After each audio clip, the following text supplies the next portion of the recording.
offensive line for Jacksonville State, Jeremy Sullivan, the big guard, anchoring the 5 guys up front for Jacksonville State. There you get a look at the backs and receivers. Of course, Roger Bell and Rondy Rogers, 2 very effective runners for Jacksonville State. Cedric Allen, the big go-to guy. For Reggie Stansel, the quarterback. 1st and 10, Jacksonville State. Hand off to Rogers, and Rogers ducks his head and barrels his way out across the 40 to about the 47-yard line.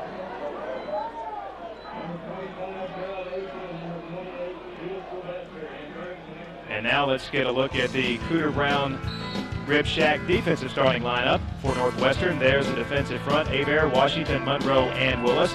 The linebacking crew led by Kurt Rodriguez, averaging almost 12 tackles per game for the Demons. 2nd down and 6. Stansel on an option keeper and is popped at the 49-yard line, taken down by Northwestern's Kelvin Sherrard. They defended the option that time very, very well. Northwestern very big up front, those 3 techniques for those 2 tackles down, and they always play the run first defensively. They're going to have 8 men in the box regardless of what you do. They'll have 8 men there and dare you to try to throw the ball against them. On a day under these conditions, it's going to make it doubly tough for the Gamecocks. Reggie Stansel throwing for almost 700 yards this season. The TDs, 6 touchdown passes, but 3 interceptions. Hopes to improve on that in the final few games of the regular season. Stansel will keep it himself and will get the 1st down and much more, tiptoeing down the sidelines. The official will say he stepped out of bounds at around the 30-yard line, and we've got a penalty flag on the play as well. It's going to come back. It's either going to be a block in the back or a hold. It looked like a relatively clean block. The receiver was downfield. Once he saw Reggie was going to run the football, he turned, made contact with the corner. The official didn't see it that way and dropped his flag. So we've seen Jacksonville State shoot themselves in the foot like this on numerous occasions already this season. And this is a big penalty here. It negates a 1st down, negates great field position deep in Demon territory. Yeah, you take a look at it. Right there is where it happened. Again, the official ruled that was holding. But if that doesn't take place, if the young man doesn't throw the block there, Reggie certainly doesn't pick up 1st down yardage, JSU will have another shot at it. 3rd down and 7 after the penalty. Straight drop for Stansel, flushed out of the pocket. Pass is caught. Herman Bell out of bounds at the 40-yard line. The coverage provided by Terrence McGee, the sophomore corner for the Demons. And that's something JSU has not been doing very well coming into this ball game. Last week, only 2 for 12 in 3rd down conversions. Their 1st attempt today is successful as they pick up the yardage and keep this drive alive. Reggie a little improvising on that 3rd down play, gets his team a big 1st down. Football just inside the Northwestern 40-yard line. Here's Stansel, option play. Reggie beats the defender to the corner and picks up about 4 yards. Yeah, and that's not a bad read at all. Defended very well, but there was a little bit of a lane there. Reggie took advantage of it. Wasn't able to pick up a lot, but he made the correct read by keeping the ball and turning it up. Picked up 4 or 5. Football just inside the 35, so it'll be 2nd down and 6. And here we get a look at Reggie Stansel going to the corner on his own. Yeah, and you see those linebackers sliding down the line of scrimmage. I tell you what, this is an exceptional team defensively. They'll get after you. Rodriguez with the tackle on that play, as we mentioned, one of the leading tacklers on this defense, performing well this season for the Demons. Here's the pitch to Rogers, and kind of stutter steps and hops across the 35 to the 33. And that's going to set up another possession play for Jacksonville State. Yeah, I tell you, that's about like trying to run through your living room. It looked like there was a couch here and a sofa over here. There just was no room to go anywhere. Rodney got tripped up and virtually no gain on the play. 3rd and a long 4 coming up. Closer to 5 yards, actually. Maybe 4 down territory for the Gamecocks. Jacksonville State with a great field goal kicker, but in these type of weather conditions, could be a factor. 3rd, a long 4. Here's the pitch to James, and James rumbles inside the 20. And he's in the end zone. Touchdown, Jacksonville State. New twist. We have not seen that play previously. Move everybody out of the backfield. You've got a one-back set with Carlo James, who normally plays the fullback spot.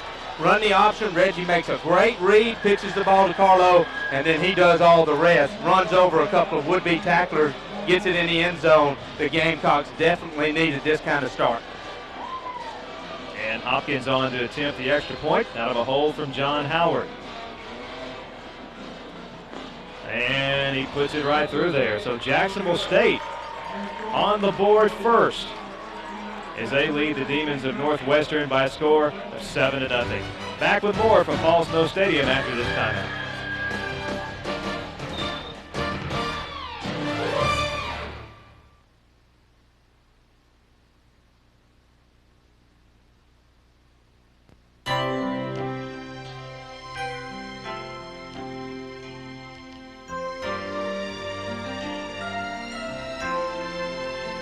Experience Southern hospitality in a historic Victorian setting in downtown Anniston, Alabama. The Victoria, a country inn, restaurant, and hotel. For reservations, call 800-260-8781. Ideas Plus can help you with all your embroidery, screen printing, and promotional needs. We offer a wide variety of apparel, computer mouse stands, pins, plus thousands of other items that can have your organization's name on them. Ideas Plus is a huge selection of merchandise for fundraiser projects, advertising, and to show your school spirit. Ideas Plus is locally owned and operated and has been serving the area for 7 years. We are located at 1013 Snow Street in Oxford. So when you're planning your next project, give us a call at Ideas Plus.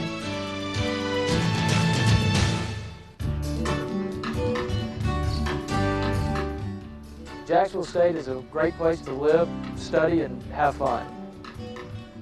We're known as the friendliest campus in the South.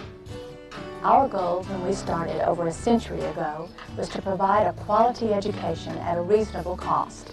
We still do that. For more information, call Jacksonville State University at 782-5268 or 1-800-231-5291.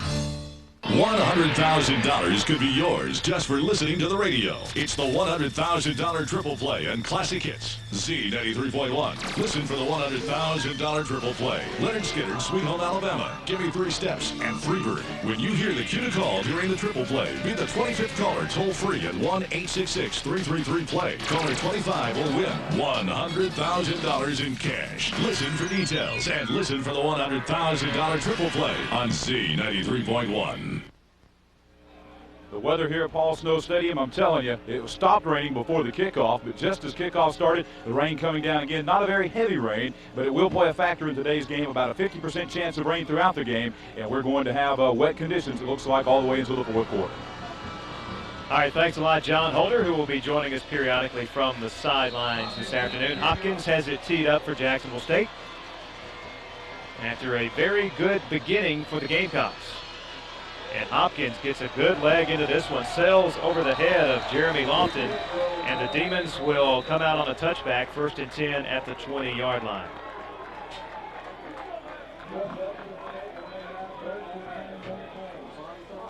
So the Demons find themselves trailing early 7-0. And we'll take a look at the drive here for Jacksonville State. Opening possession of the game, marks 57 yards in 7 plays, and get the big touchdown run from Carlo James, taking the pitch on the option from Reggie Stanson. 1st and 10 for the Demons. Beach, the quarterback, on a flag being thrown on the play, fires over the middle on the first down play, and the pass is incomplete. The intended receiver was Bernard Green.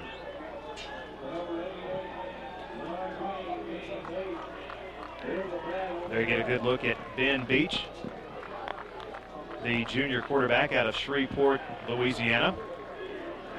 Let's take a look at the offensive starting lineup, sponsored by Cooter Brown's Rib Shack. There's the offensive line, 2 senior tackles, Como and Traylor, on either side of the line of scrimmage. There's the backs and the wide receivers. Tony Taylor, of course, will be spotlighted in the open, a young man who's had an outstanding season so far, the leading rusher in the Southland Football League, and he's had his way with Jacksonville State in their 2 previous meetings, as Butch mentioned, running for around 400-plus yards. And there you get a look at Ben Beach's numbers. Pretty impressive as well. He's completing almost 50% of his passes and likes to put the ball in the air as they did on first down, but penalized, though, for procedures. So 1st and 15.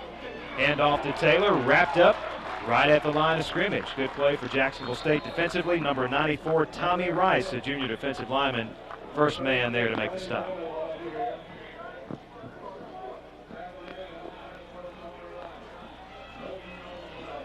No gain on the play. 2nd down and 15.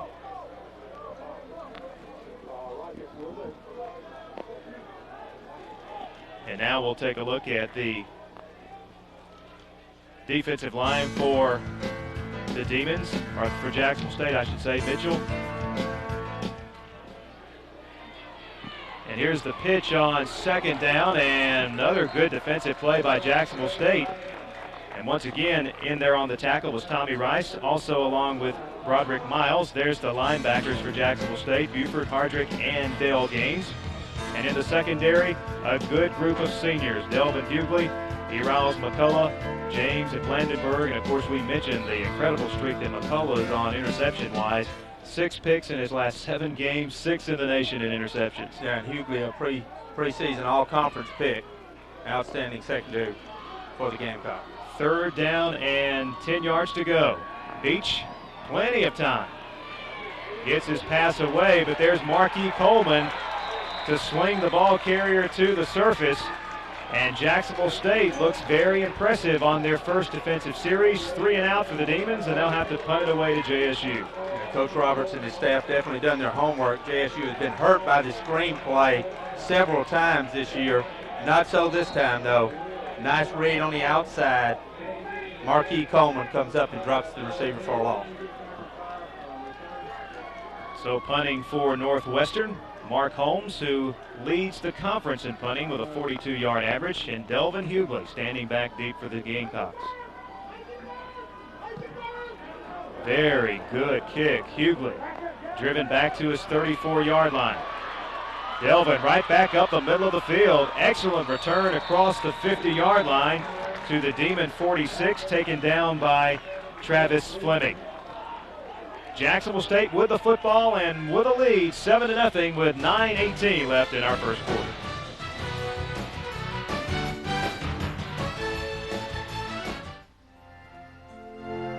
I was so young then and so proud to be at Jacksonville State, the gem of the hills, the friendliest campus in the South. Today, JSU does so much with scholarships and excellence in teaching. I'm not so young anymore, but I'm still proud to be a member of the Alumni Association.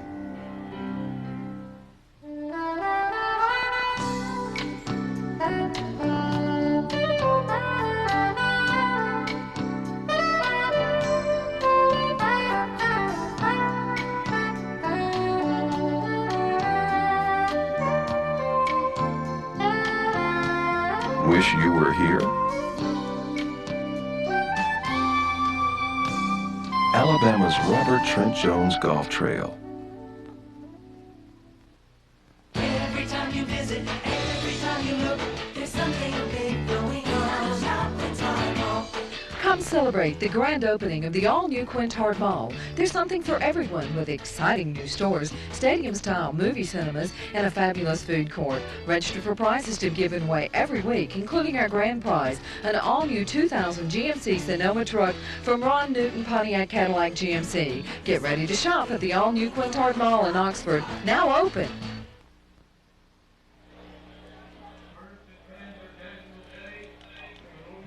And you get a good look there at the JSU mascot.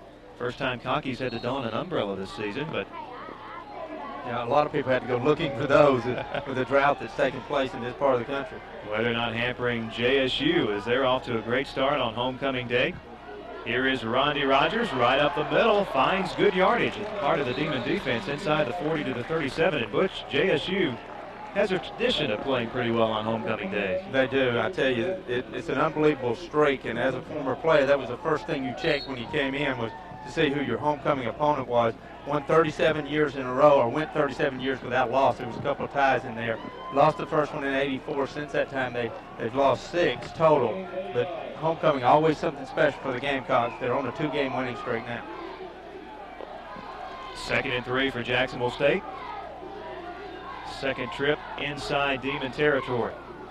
James, fullback, wrapped up behind the line of scrimmage. Initial penetration from Herschel Monroe, 6 foot, 290-pound junior defensive tackle. I told you those defensive tackles were just outstanding. That time, absolutely no movement by the offensive line for the Gamecocks. Maybe a half-yard gain. 3rd and a yard for JSU. As Butch mentioned, pretty sure this part of the field could very well be 4th down territory for both teams with the weather conditions the way they are. Jacksonville State calls a timeout here on 3rd and 1. Reggie Stansel makes his way over to the sideline. Let's go back to the punt. Holmes, just an outstanding punter. The last one covered 52 yards, and Stansel returned it for 22, so a net of only 30 yards on the play. But both those guys, Holmes leading the conference in punting. His average is 42 yards, and Stansel one of the leaders in JSU history in punt return. Now Reggie Stansel going back to the huddle with the play. Stansel, by the way, ranks 8th in career total offense for JSU. He needs just 266 yards to get into 8th place, past Bobby Ray Green. Of course, Montressa Kirby, former JSU quarterback, the all-time leader in total offense here at JSU. Bobby Ray Green, a teammate of mine. I have to say, you know him pretty well. Yeah, I caught a few of his tosses back a few days ago. So you accounted for a few of his 3,000-plus yards, That's right. 3rd down and a single yard here for JSU. 2 tight end set. Stansel, option. Rogers with a pitch, 1st down. And Rogers tripped up at about the 20-yard line.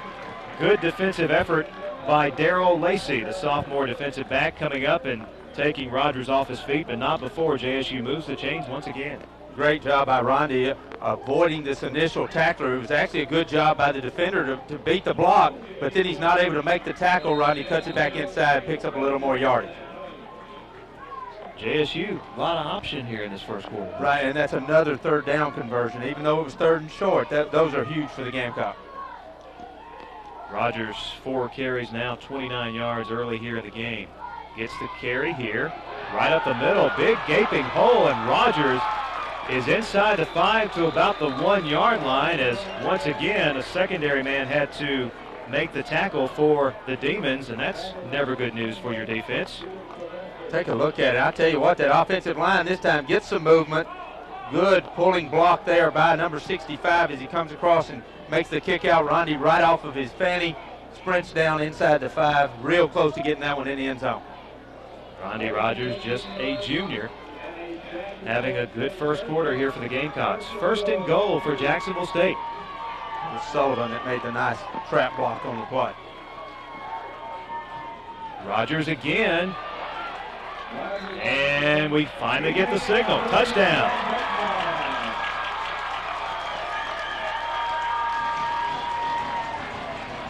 Tell you what, the Gamecocks are off to a fabulous start. Couldn't ask for a better beginning. They've been giving effort all year long, but have stopped themselves with a lot of mistakes. Not so on this drive. Again, they converted on every 3rd down attempt thus far in the ball game.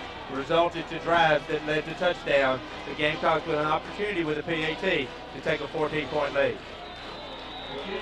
And Hopkins does indeed give the Gamecocks a 14-point advantage, 7-17. Still left in the first quarter. Jacksonville State has touched the football twice, and both times they have put it into the end zone.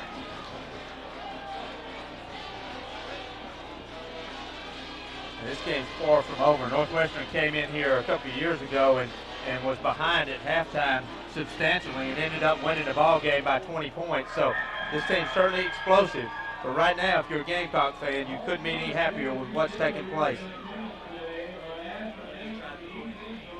And Rondi Rogers in the end zone for the touchdown. JSU already with 97 yards rushing. here in this first quarter. And there's your scoring drive. After marching 57 yards on their first possession, they go 45 yards here in just 2 minutes and 1 second. Just 5 plays, and you got to give special teams credit, Butch, because both the kickoff return and the punt return gave JSU great field position on their 2 possessions. Right, and also the kickoff. Let's go down to John Holder on the sidelines. We're down the sidelines with Jim Coxwell. He is the new president, I guess the first president of the rejuvenated J Club here at Jacksonville State. And tell us first, what is the J Club? It's the old football players. It has to be a player that is lettered in either football or manager or something in football here. Well, tell us what the J Club, I know this is something Coach Crow really wanted to bring back to the Jack State athletic program. Tell us what some of the goals are here in this first year. John, the biggest goal we've got is supporting our football team. And in order to support this football team, we've got to raise money. And to raise money, we need numbers in our J Club.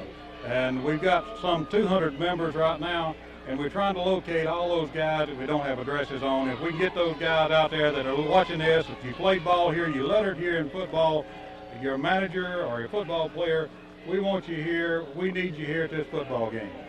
Just contact the Jack State Athletic Department. That will be the best place to start if you're interested in getting involved with the J Club. Thanks a lot. Jim Coxwell. Thank you, John. Back up to you guys. All right, thanks, John. And Tony Taylor, first down carry.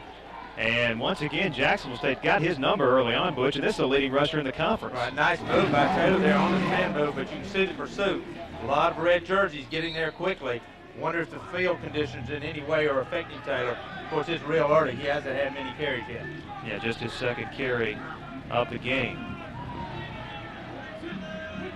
2nd and 10, Beach. The late handoff, Taylor once again, and spins out to about the 25-yard line. Marquis Coleman there to make the stop. And that's unusual. Coleman came all the way from the outside, able to run in and drop Taylor. Picked up pretty good yardage on the play, but a nice play by Marquis. If he doesn't get him, Taylor's off to the races. He's going to pick up a lot of yardage. Take a look, you'll see Marquis comes all the way from the outside and had some room to run inside. Nice job by Marquis Coleman. It'll be 3rd and 5 for Northwestern. Beach will line up in shotgun formation. Looking downfield. Passes away. Pass is caught at the 38-yard line. Reception made by Bernard Green.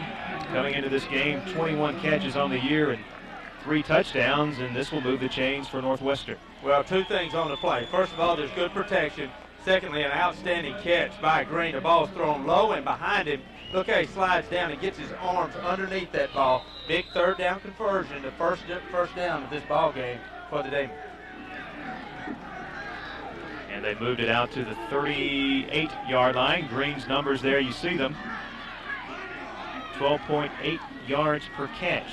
Big play receiver for this offense. Beach on first down to put it in the air, and Natasha James almost had it picked off at the 43-yard line. I tell you, Beach missed the receiver he should have gone to. The inside receiver in the trip formation was open, but he was open quickly. Safety slid over and got him deep.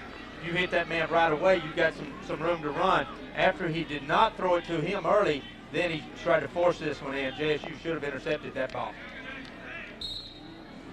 Very high throw. Natasha James went up and almost came down with it.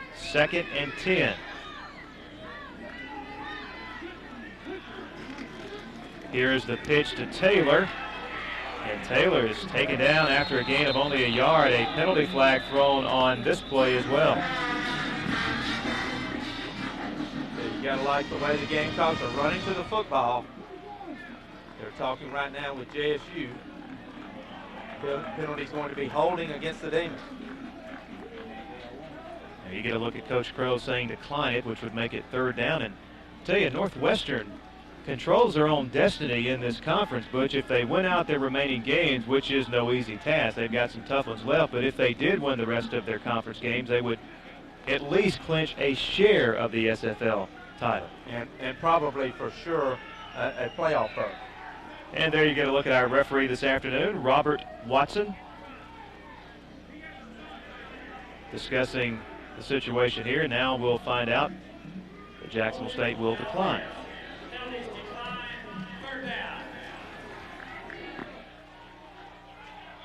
And the rest of the officiating crew today: Keith Robertson is the umpire, the linesman John Langlos, the line judge Mike Peak, the side judge Jeff Batts, Bobby Smith the field judge, and Brian Burrell the back judge. Third down and still 10 yards to go for the Demons, and a flag before the play. I believe your wide receiver may be lined up offside. Somebody certainly was. If it's a wideout, though, you know, he actually had time to move back, so don't know that you would throw the flag that early. Somebody had to move. Because, again, if you're lined up offside before the ball snap, you still have opportunity to get back and get set prior to it being snapped before the penalty should be thrown. So, undoubtedly, somebody flinched a little bit. Official saw it, resulting in a 5-yard penalty. Not a very good beginning for Coach Roberts' team. You know, they have not been very effective on the road. They've won all of their home games, but they're 2-2 on the road thus far this season. Penalties hurting them here in the first quarter. Beach passes away. It's caught, and excellent coverage by Delvin Hughley on Corey Bell, and play gain just about 4 yards, and it'll be 4th down. I tell you, Taylor was open on the far sideline, wide open on the far sideline. Luckily for the Gamecocks, Beach did not see him, but you can bet the coaching staff for Northwestern did. They'll run Taylor out of that backfield down that far sideline again. Like I say, he was all alone at about midfield. Look at the blanket coverage by Delvin Hughley. Outstanding, right there with the receiver. In to punt the football now. Mark Holmes, after getting off a great kick the first time, gets away another good kick. And Hughley will just let this one roll dead in front of him at the 23-yard line. I tell you what, there's some guys for the Gamecocks getting way too close to that football. If your man's not going to catch the ball, you need to get away from the football. It didn't hurt him on that play. 4:04 left in the first quarter. Jacksonville State in front, 14-0.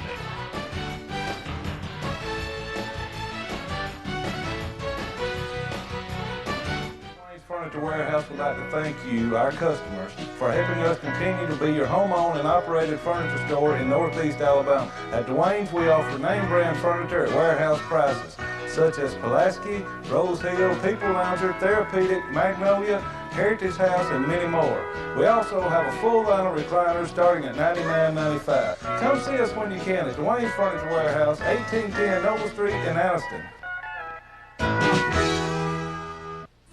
Who guarantees big brands, not big prices? 6 months free credit options, smart shopper rebates, free normal alterations, and free gift boxes? Well, who else but Martin's? Low prices, customer service, and quality clothing for the whole family. Martin's everyday low prices are lower than department store sale prices. Ask about our free credit option. When it comes to saving money on big brands, it's Martin's Family Clothing, where service is never on sale.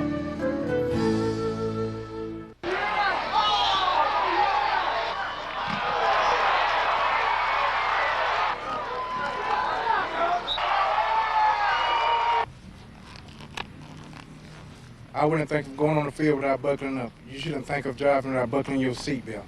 This public service announcement is brought to you by TV24, Jacksonville State University, and the Alabama State Troopers, asking you to please buckle up every time you drive.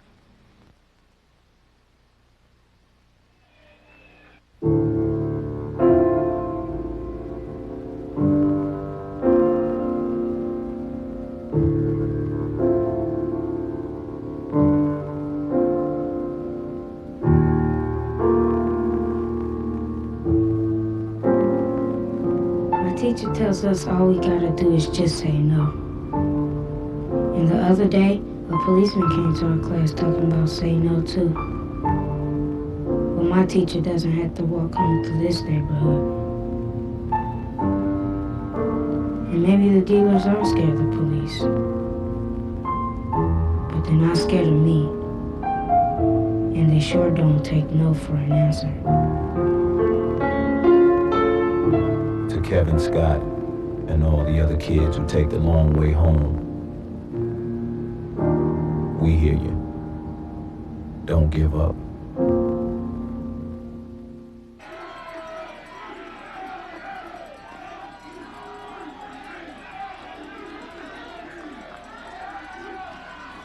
Stancil back to throw it with some time. And it's incomplete. He was trying to hook up with Roger Bell racing down the far sideline. Bell was covered well, though, by Kendrick Lorenz. Very good coverage in the secondary that time by the Demons. Good job protecting up front by the Gamecocks offensive line. They had max protection. They kept in one of the tight ends, kept in their fullback, sent the two wideouts and a tight end on their routes, but nobody open on the play. Reggie, very alert, he throws it away. Well, Jacksonville State facing 3rd and 12, and so far this afternoon, Butch, very effective, 3-3. Like I say, last week 2 for 12. That just doesn't get it done. Tough situation here, though. Yeah, this is definitely their longest 3rd down conversion attempt of the day, 3rd and 12. Stancil with some time and just throws it away. No Gamecock player in the vicinity of that pass as the pocket collapsed and Reggie just had to get rid of that football. Well, once you're outside the pocket, you can do that, but there was absolutely no receivers on that side. They had a combo route on the left side of the offense, and Reggie was forced to roll to his right. That meant there was nobody there. None of the receivers read that and were able to get back to where Reggie might dump it off to him, so he alertly threw it away. So it'll be the first punt of the afternoon for John Howard, averaging around 35 yards per punt. And the very dangerous Terrence McGee standing back deep to receive the kick. McGee has returned 3 punts for touchdowns so far this season. And after slipping down initially, returns it out to the 40-yard line, tackled on special teams by Jake Carlton. Nice punt that time by Howard. And, you know, the Gamecocks have had so much trouble on their special teams. They've had a couple of punts blocked and returned for touchdowns. It has really been a mess. It's cost them a couple of ball games, specifically the Stephen F. Austin ball game. So the fact that they were able to get that off successfully, good coverage against a great punt returner, another plus here in the first half of the Gamecock. Yeah, that's one of the things JSU has definitely worked on, Butch. As of late, they've really made some changes on their special teams units. Yeah, not only by, you know, design, but also personnel-wise. That punt by Howard, by the way, 49 yards. So here's the handoff to Taylor. And finds some good daylight over the left side as he picks up 6, maybe 7 yards before being taken out of bounds by Delvin Hughley along with JSU's Jimmy Johnson. Outside linebacker that time ran a little bit too far up the field, allowing that lane. Taylor's going to take advantage of it. Take a look. You'll see. There's the lane. Good blocking. Gamecocks quickly come in, shut it down after 6 yards. 2nd and 4. Great field position for Northwestern out near midfield. Here's Taylor once again. Definitely the workhorse for this club, but Jacksonville State right there as number 42, Dwayne Cuffey, there to help out on the tackle. Play actually loses a half yard. And you can't get enough points against this team. Like I said, 4 times this year, they've come back in the 4th quarter to win. 3 of those in the last few minutes of the game. By the way, some folks, Alabama fans, will certainly recognize Central Florida only beat this bunch 19 to, let me get that right, I think they only beat them by 17 points. So they played them very tough. Of course, Central Florida, the team that beat Bama last weekend. Yeah, they beat them 19-7. Not a bad outing at all. And here's the pass to Taylor out of the backfield into JSU territory for a first down. Once again, it's Jimmy Johnson and Delvin Hughley combining to make the tackle. This kid, Taylor, like I said, leads the conference in rushing. You can see how versatile he is in making the catch out of the backfield here. Also, this guy's got the talent to play on the next level. He's only a junior, though. So, fortunately for the Demons, he'll be back for another year. They have 35 juniors on this football team. Like I say, Coach Roberts and his staff really think that next year should be their year. They've been very pleased with what's taken place thus far this year, though. Not only effective running, but as you see, can catch the ball as well. Flag on the play. Beach gets the pass away. This one's going to be against JSU. Tackle made on the far side by Marcus Blandingberg on the receiver, Corey Bell, but I think Jacksonville State was offsides. Yeah, and you've got to guard against stopping on a play like that because it's basically a free play for the Demons. If they were to throw that for a touchdown, then they just decline the penalty. So JSU has to really guard against stopping on a play where you have somebody up front that jumps early, as the Gamecocks did then. Robert Watson talking, the head referee talking with Ben Beach, the quarterback. I believe they'll take the penalty, though, because they'll still have first down. The game was a little longer, but you lose it down. I think they only picked up about 7 on the pass play. Absolutely right. They will take the penalty. Defense 5 yards. Repeat first down. So that'll give them 1st and 5 at the JSU 40-yard line. Where Coach Crow pacing the sideline. Scott Long, by the way, one of the assistant coaches for JSU, spent the last 2 seasons as an assistant coach for the Demons. Here's Taylor right up the middle, and Taylor gets about 3 tough yards. Jimmy Johnson once again in on another tackle, and Butchers was a lot of that, a lot made of that, I think in the press, both here in Jacksonville and also over in Natchitoches as well. Is that much of a factor in terms of Long being able to contribute to the game planning in this type of matchup? Well, only by the fact that he knows some of the schemes, and more importantly, I think he knows some of the personnel. So if there is a weak point there, he knows where the Gamecocks need to attack it. So yeah, I think it is a plus for the Gamecocks. 2nd and 2. Taylor up the middle's got his first down into the JSU secondary as Marcus Blandingberg got him off of his feet, but not before the Demons get a first down. And now we're seeing Northwestern starting to get this guy, Tony Taylor, involved in the football game. Now, I'll tell you what you're really seeing. You're seeing that offensive line starting to get some movement. Taylor's going to take advantage of it, but on the last 3 plays, that offensive line has really controlled the line of scrimmage. The Gamecocks were not letting that happen early on. A lot of time remaining in this football game. Northwestern on the move. Speaking of time, as you see there, that is the end of our first quarter. As the fog and the drizzle stays with us here at Paul Snow Stadium. After 1 quarter, Jacksonville State leading Northwestern by a score of 14-0.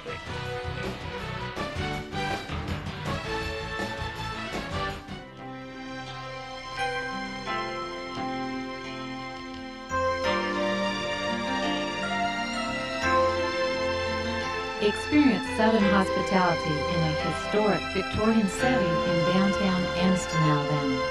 The Victoria, a country inn, restaurant, and hotel. For reservations, call 800-260-8781. $100,000 could be yours just for listening to the radio. It's the $100,000 triple play and classic hits. Z93.1. Listen for the $100,000 triple play. Leonard Skinner, Sweet Home, Alabama. Give me 3 steps and Freebird. When you hear the cue to call during the triple play, be the 25th caller toll free at 1-866-333-PLAY. Caller 25 will win $100,000 in cash. Listen for details and listen for the $100,000 triple play on Z93.1. Hey folks, I'm Mike with Food Outlet. You know at Food Outlet we have 7 locations in Calhoun County to serve you. And yes, we can save you $20 a week and more on your total food bill when you shop with Food Outlet. That's like a free tank of gas every week when you shop at Food Outlet. You'll find the brands you know and trust. The best meat, the best produce, the best dairy and frozen to be had anywhere. Come to see us at Food Outlet. You'll save dollars. And thanks. We appreciate your business.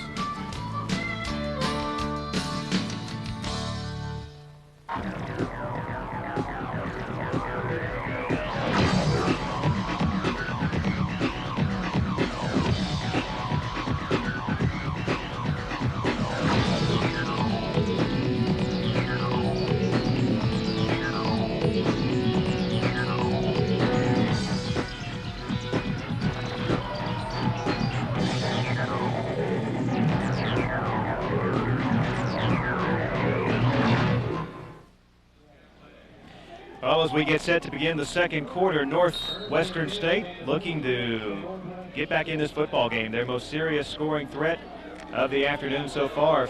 2nd down and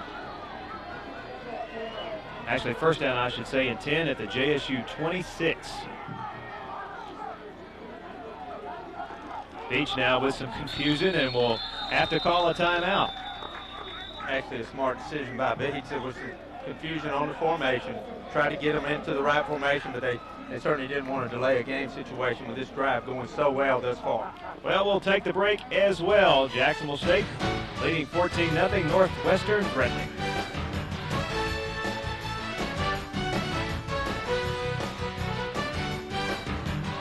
Bus extra miles in his family all my life. My father worked for him for many, many years as a mechanic. My father always had, nothing but good things to say about him and his dealership, and that's how you know him, is by, working with him. They've been good to me. They took care of my vehicles, and they'll do the same thing for you. They have a great team. Teamwork is important in whatever you do, and they have it here.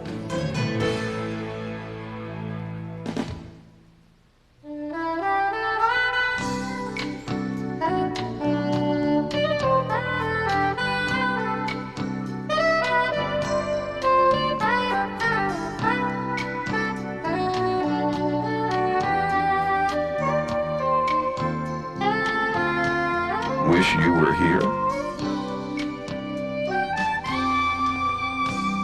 Alabama's Robert Trent Jones Golf Trail.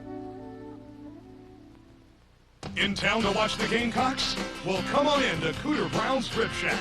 Cooter Brown's, the recent winner of a Taste of Calhoun County, has delicious, tender baby back ribs, barbecue pork, hot wings, chicken served only the way you want it, and much, much more. Cooter Brown's has a wide variety of domestic and imported beers. We are open for lunch and dinner Monday through Saturday, and we are located on Highway 204 in Jacksonville, Alabama.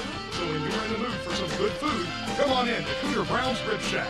Good ribs, tasty butts.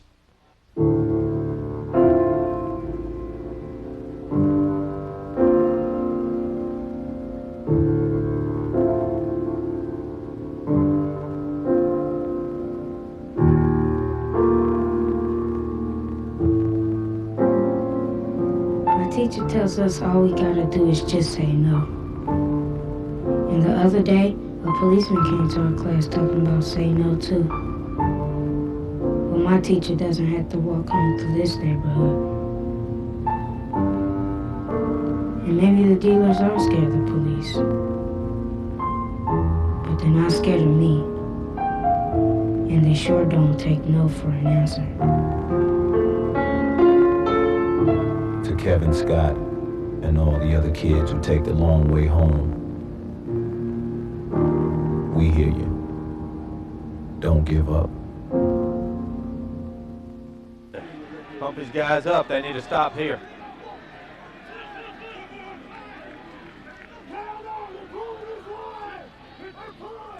So here is Taylor with a handoff. Good cut at the line of scrimmage and finds some daylight. And Taylor gets back the penalty yardage and more. Erouse McCullough took him down, but not before Taylor got the football to the JSU 22. Well, Taylor answered my question about whether the field conditions were going to affect him. Take a look at his cut. Cuts back against the grain. That was designed to hit over right tackle. He cuts it all the way back to the left. What a nice move. Almost takes that thing the distance. Great pickup, though, on 1st and 15. 2nd down and 6 after that 9-yard gain by Taylor. And Taylor, almost broke that one for 6. Delvin Hughley, the last line of defense, and brought him down, but Taylor got a first down for the Demons inside the JSU 15. I tell you, Gamecocks getting too high on the defensive line. Offensive linemen for the Demons coming off very well. Look at the movement that's taking place. Nobody touches Taylor until he's in the secondary. Getting physical at the line of scrimmage. 1st and 15. 1st and 10 at the 15. Here is Taylor once again getting his share of carries on this drive. Hoyt was there to wrap him up, but as most good backs do, Taylor falls forward for about 3 yards. Yeah, and again, you've got the tackler coming in from the side. So as strong as Taylor is, he's certainly going to fall forward in those situations. In this setting, 3 yards is basically enough. You average that, you're going to get it in the end zone pretty quickly. Whoa, that ball almost came out. I didn't see that initially as that play was run, but very close to slipping out that time. Taylor, fortunate, he was able to hold on to it. In that first quarter, Jacksonville State clearly dominating, had twice as many yards total offense in the first quarter, en route to their 14-0 lead. But Northwestern threatening. Here is Taylor on the pitch. Breaks tackles inside the 5-yard line, and another first down. Yeah, that time missed tackle by JSU. Good running by Taylor. We bragged on Marquis Coleman. This time he has an opportunity to drop this for a very short gain. You'll see Taylor run completely through the tackle attempt by Coleman. Again, very close to that goal line. Good blocking downfield by the Demon receivers as well. 1st and goal. Surprisingly, Taylor on the sideline. I know he's tired. He's carried this ball several times on this drive. We're getting the clock corrected. There it is, so we'll be ready to play. But again, Taylor on the sideline right now. Yeah, he definitely appears to be getting stronger as this game goes on. You knew Jacksonville State could not stop him completely. They got off to a great start defensively against him, but getting it going here in the second quarter. 1st and goal. New man in there, number 24, Troy Sumrall. Sumrall's in the end zone for the touchdown as Northwestern gets on the scoreboard. Line up in the power I formation, handed off to the tailback. 2 lead blockers, that offensive line controlling the line of scrimmage this entire drive. Even able to overcome the penalty when it was 1st and 15. They made it look easy on that drive and cut this lead in half with this extra point. Sanford in to attempt the extra point. Out of a hole from Greg Mitchell.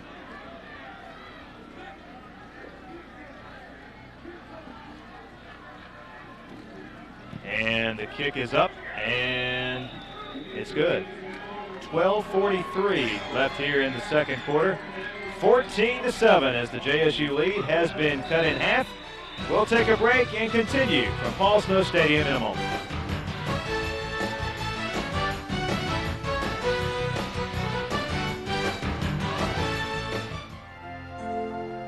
Remember when we were undergraduates at Jacksonville State?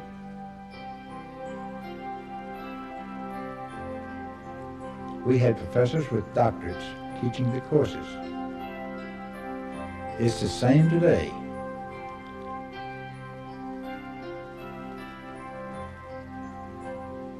The Alumni Association helps support these high academic standards.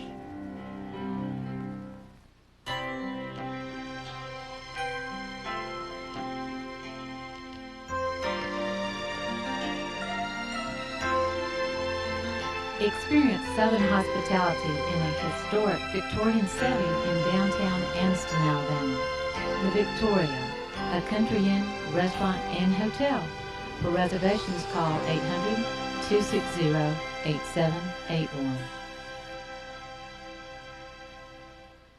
There are 2 good men running for circuit judge, but there's one clear choice. Chris Hopkins offers new leadership, fresh ideas. As our circuit judge, Chris Hopkins will actually do something about cases that cost too much and take too long. Chris will set deadlines and enforce them. And Chris Hopkins will take control of the courtroom away from the lawyers. 2 good men, one clear choice.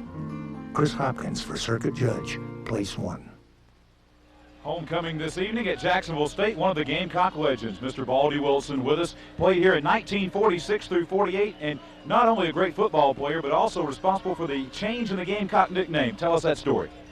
Well, after the 46 season, we were a bunch of old World War II veterans, and we were dissatisfied with the mascot and the colors. So we asked the president to let us change the boat, and we did. We had to do some lobbying to get the Gamecocks and colors in, but we did that. And of course, he played here in 46 through 48. We were talking about back in those days, didn't have any of these 300-pound guys running around, did you? No, 180-pound guy. He was a big guy. And once in a while, you might run across a 200-pound guy. One of the Gamecock greats, Baldy Wilson, on the sidelines here at Homecoming 2000 at Jack State.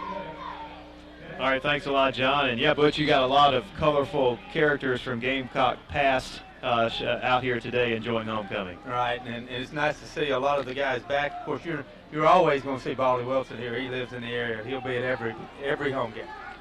Well, Jacksonville State now back with the football, 1st and 10 at the 28.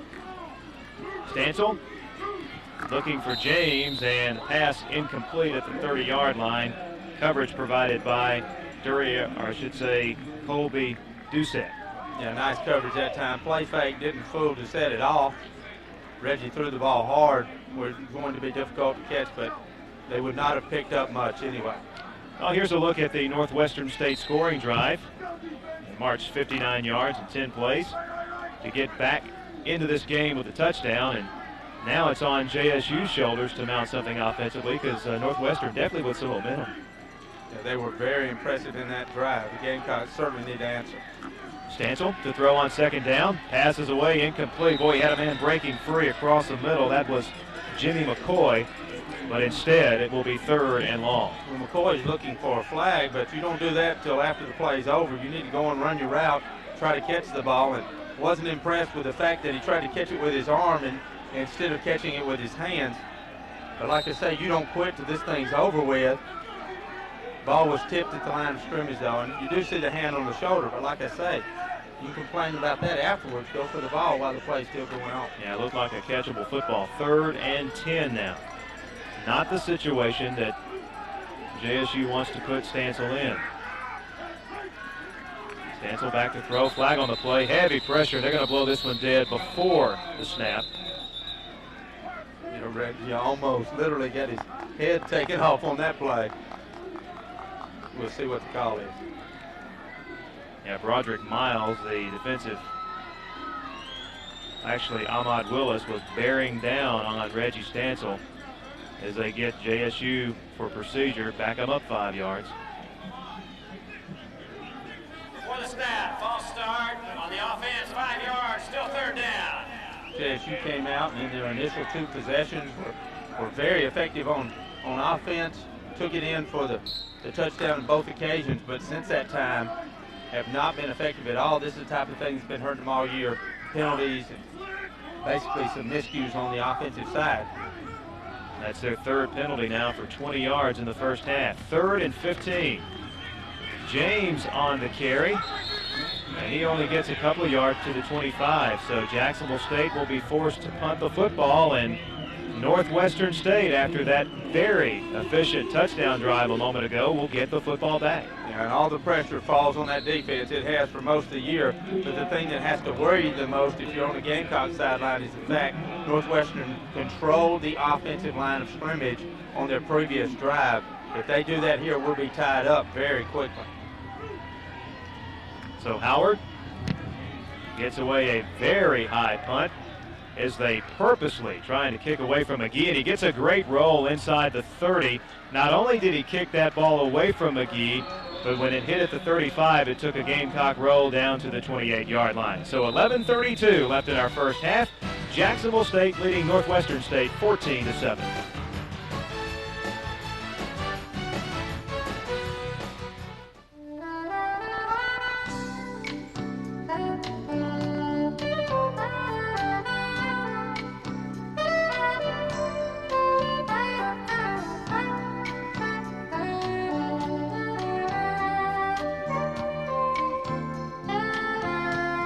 Wish you were here?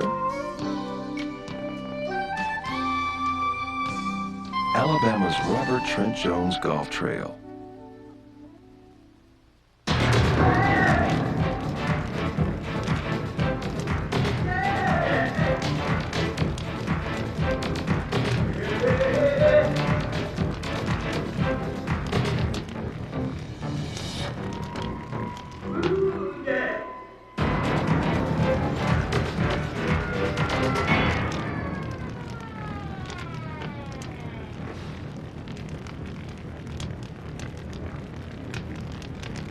Get ready for another exciting season of the best football in the Southeast on CSS. Weekly games featuring schools you want to see.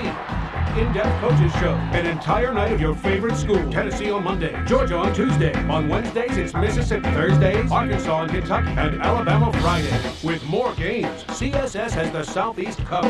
Saturday, a full day of live football you can't see anywhere else.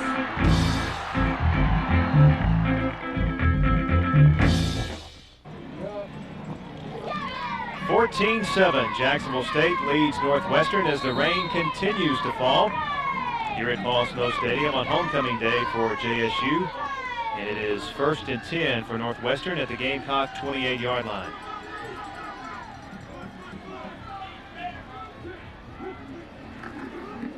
And Taylor, picking up where he left off on the last drive, gets 11 yards and a first down out to the 40-yard line. Taylor is just amazing at reading where he needs to run the football. That time, again, a play designed to go inside. He jumps outside and picks up more than the needed yardage for the first down. There's the break right there, and then he does it again right here, then squares up those shoulders at the end to pick up some extra yardage. Howard's last punt, by the way, 48 yards on his 2 punts today. He's averaging 48 and a half, so great job thus far by JSU punting the football. Yeah, much better than his average coming in. 1st and 10. Here's a handoff to Sumrall. Cannot get outside as C.J. Boyd was there to take him down right at the line of scrimmage. Not being critical of Sumrall, but big drop-off when you take Taylor out and let him rest for a play. There you get a look at C.J. Boyd from nearby Alexandria, Alabama. Interesting story for Boyd. Butch had a situation with his eye and some blurred vision, was not able to take part in fall practice at all, but was cleared to play right at the first week of the season, and he's came in and made good contributions. Just a freshman as well. Here's a pass. Play defended very well. The receiver Terrence McGee taken down very quickly as Delvin Hughley had great coverage, and we have a injured Northwestern player down on the field. Yeah, this is exactly why Delvin Hughley was a preseason all-conference pick coming into this year, and he's also the reason that he'll probably be playing on the next level. Nice read, nice break, nice tackle. You don't do it any better than that from your defensive corner spot. And the injured player is number 74, Gene Tennyson, junior, out of Dayton, Texas. You mentioned Boyd. CJ was injured in an automobile accident, something that was absolutely not his fault, but like you say, knocked him out for the preseason drill, able to come back right before the first game. Rarely do you see a freshman not able to participate in fall practice and make a contribution right away. Out of the shotgun on 3rd and 12. Beach downfield. Man is wide open at the Gamecock 46-yard line. On the reception is Bernard Green, his 2nd catch of the day, 23rd of the season. Good design on the pass play. Great protection by that offensive line. Nice pass by Beach. He reads this. 2 defenders end up covering 1 receiver, leaving the man on the sideline, as you can see, wide open. Nice catch. More than enough for 1st down yard.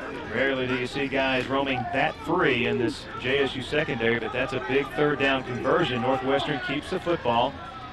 They're at the JSU 46. Back to the ground game with Taylor. Breaks a tackle by Gordon. Stays on his feet for a gain of 2 or 3 yards to the JSU 44. Right there you see the difference in what's happening now and what was happening early in the ball game. JSU has a defender there very quickly, but nobody else is around. Taylor able to run out of that and pick up some positive yardage. Demons picked up 3 out of 5 attempts on 3rd down. They just picked up the previous one to keep this drive alive. Again, 3rd down has been terrible for JSU on both sides of the football. Last week they gave up 9 successful 3rd down tries out of 14. 2nd and 8. Here's the pitch now to Taylor.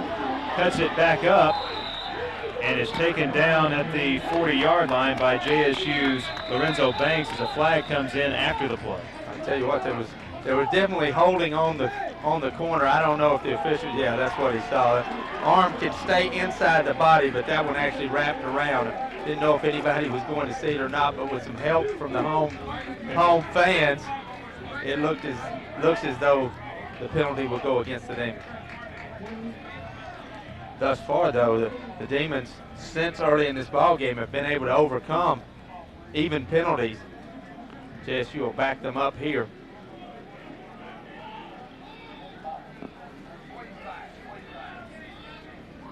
So now the step off against the Demons will take the ball back across midfield.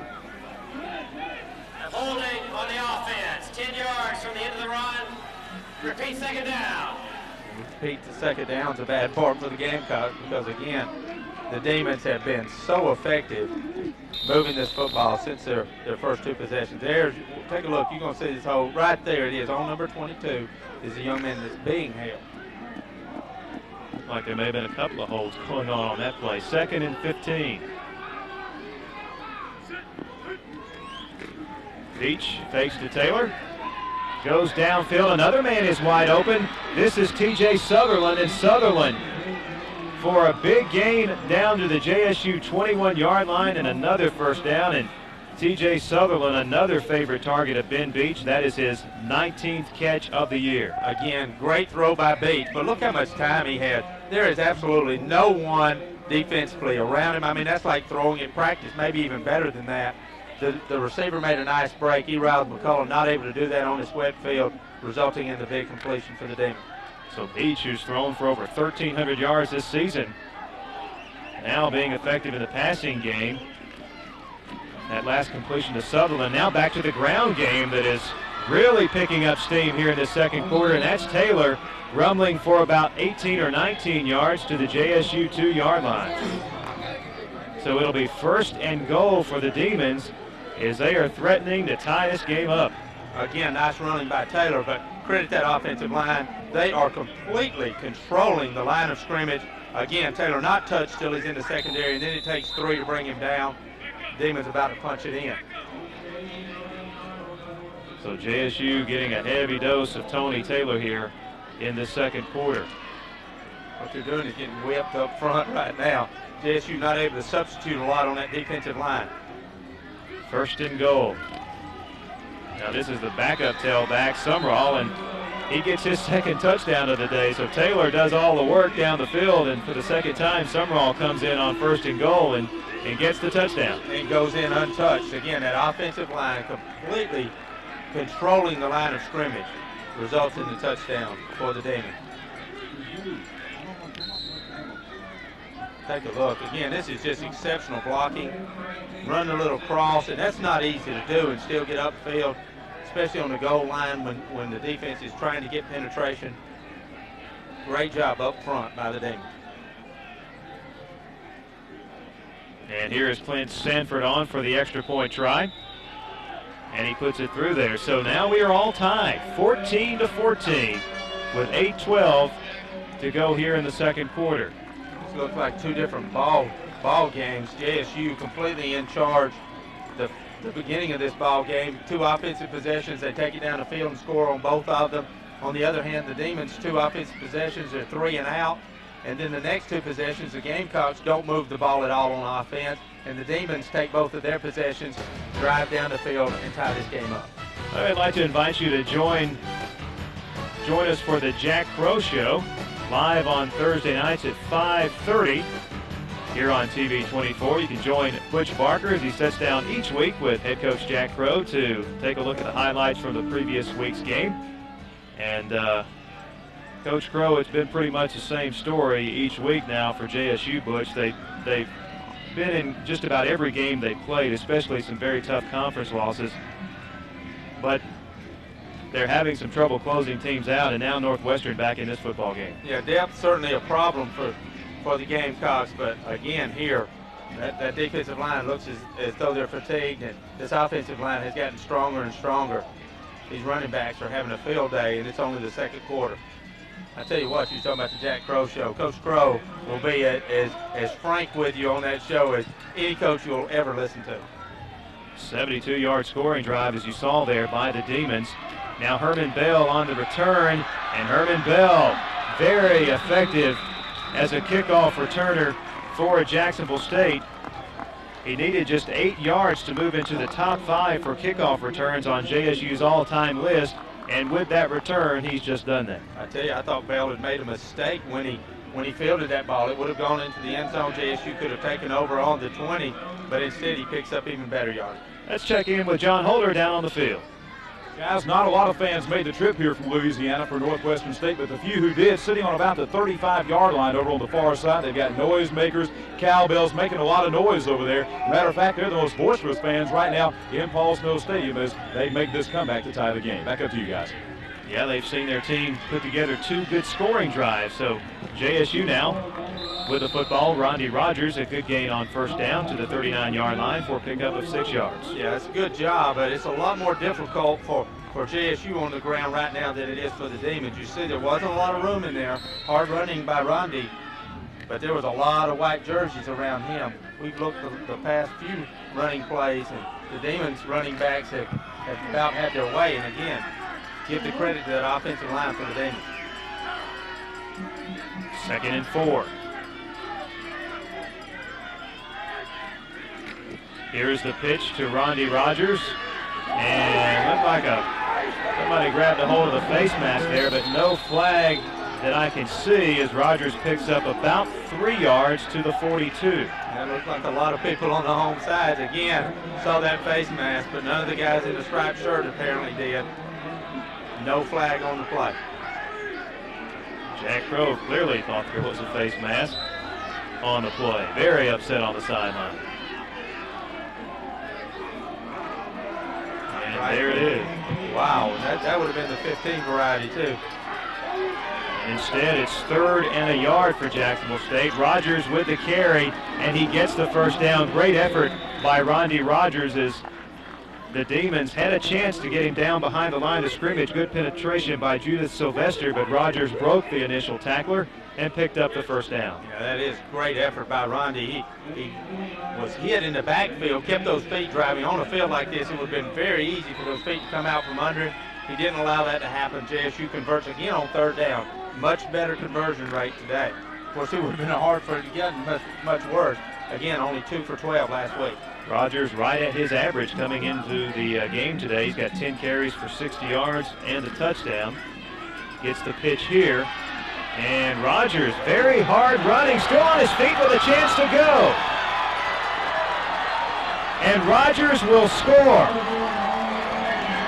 Poor tackling on the part of the Demons. Great effort by Rondi Rogers. Picks up some blocks after he cuts it back across the field. But again, that was very poor tackling by the Demons. Coach Roberts not going to be happy at all when he sits down and looks at this play. Take a look at it. You'll see the pitch is pretty well defended at the point of attack. There's a slip, there's a missed tackle. There's 3 more guys that Rondi runs through arms tackles, and then he's in open spaces. Picks up a couple of teammates and goes to the end zone. And Hopkins with the extra point gives Jacksonville State the lead back. And we'll see the way he shifted that ball from his right arm to his left arm when he changed directions. And boy, that was a big play for JSU. Northwestern had done an outstanding job of putting together 2 scoring drives and tying this game up. And Jacksonville State gets the big play from Rondi Rogers. And gets the crowd back in this game. And I tell you, it's a pretty good crowd. I know our camera angle is primarily on the side where there's not that many people, but on the home side, there's a lot of folks here, especially with the weather conditions like they are. This got them back into the ball game. They're on their feet on the home sideline. And Jack Crow definitely happy to see his team come back and score that touchdown and regain some momentum. And Coach Crow been very animated on the sidelines this season because JSU a little bit behind the 8 ball when this new staff came in, Butch. They did not have a lot of time to recruit, and they're having to make up for a lack of depth with a lot of enthusiasm and a lot of hard effort. And Coach Crow, the leader in that area, as you see Rondi Rogers on the 54-yard touchdown run. Yeah, I tell you, these seniors, though, that are here have provided exceptional leadership. And Coach Crow would love to have all these seniors back. If it weren't for them, there's no telling where this team would be now. It has not, converted into wins in that column, but they've been in every ball game. The effort's been there every game, and certainly it's been there thus far in this one. Jacksonville State scoring drive. Gamecocks back on the board in under 2 minutes. Of course, the big bulk of that 67 yards, that long touchdown run from Rondi Rogers. Hopkins to kick it off for Jacksonville State. This one is returnable for the Demons. And right back up the middle on a great return is Byron Bennett, out across the 35 to about the 37-yard line, and the Demons will have very good field position. And Butch, a lot of people watching this telecast all across the southeast, and as we take a look at the kickoff return by Bennett, straight back up the middle of the field, giving his team great field position. But Coach Crow, a very recognized name. He's coached at some of the premier Division I programs across the southeast, and now taking the job here at Jacksonville State. A big challenge, but something that he was definitely wanting to take on. Right, this is almost coming home for Coach Crow. Like you say, been at Arkansas, Auburn, at Clemson, been successful everywhere he's gone. So here's Beach on first down, pass away, and a great one-hand grab by the tight end, Davin White. And White rumbles up around midfield for a pickup of 13 yards. I tell you what, White stuck that big paw up and brought that football in. It looked like it was just going to be an overthrow. Well defended, but take a look at this. Beach lays it up, White reaches up. I tell you, Beach threw the ball the only place that it could possibly have been caught, and White brings it in. Nice play by the big tight end. Both offenses picking it up here as the Demons are back out to midfield, 1st and 10, and here's Taylor.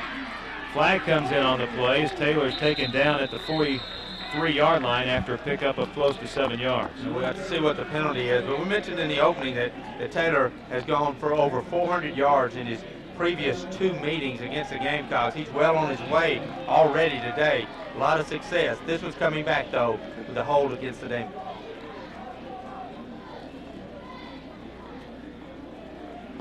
Here we get another look at the run by Taylor.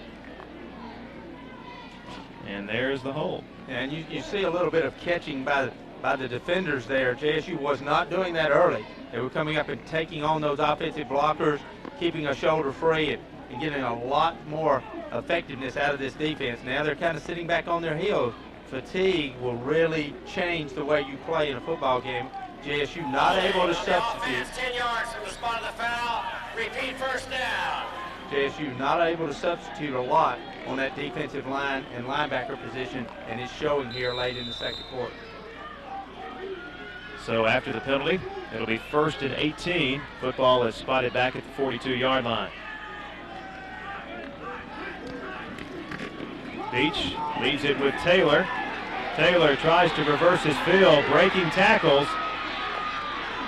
And great individual effort by Tony Taylor nets him about 4 yards to the 46-yard line. That's an amazing run for a 4-yard gain.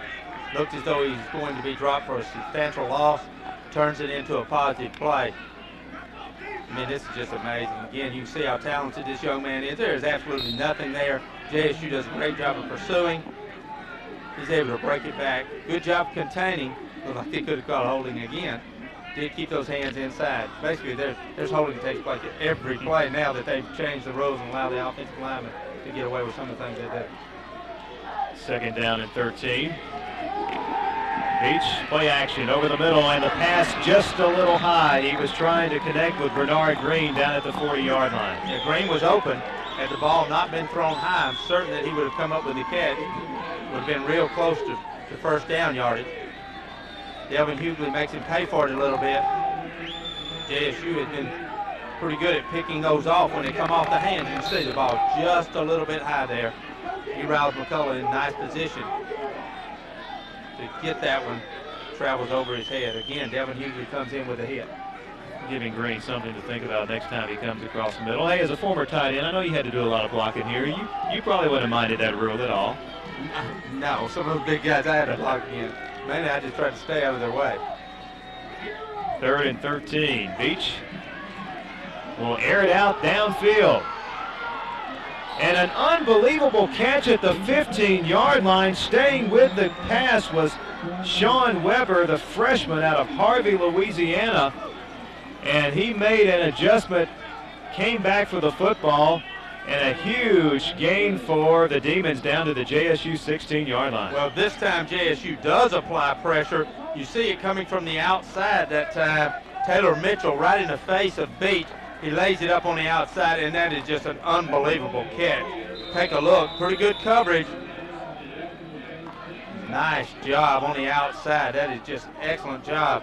Blandenberg, the defender there, didn't know where the football was. The offensive man makes the adjustment. Big play for the Demons. Beach now has completed passes to 7 different receivers. He's 9 of 11 for 120 yards on the day. And this time Taylor is upended by Tommy Rice for no gain.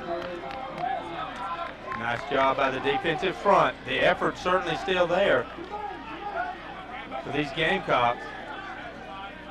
boy, have the Demons ever been able to come up with some big plays. You know, as wet as it is, and come up with the 2 catches they've made on this drive, that's unbelievable. Great job of executing on offense. As we near the end of the first half, Northwestern looking to tie this game up. 2nd and 10 at the JSU 16. Back to the rushing game. Taylor breaks it outside, and once again into that JSU secondary where it is a mismatch when this guy gets up ahead of steam, and he's near a first down. And JSU has not been very successful stopping people when they get inside the 20 or the red zone, as it's referred to. 18 times out of 21, the opponents have scored, most of those being touchdowns, when they get the ball inside the 20. And, of course, that's where the Demons are now.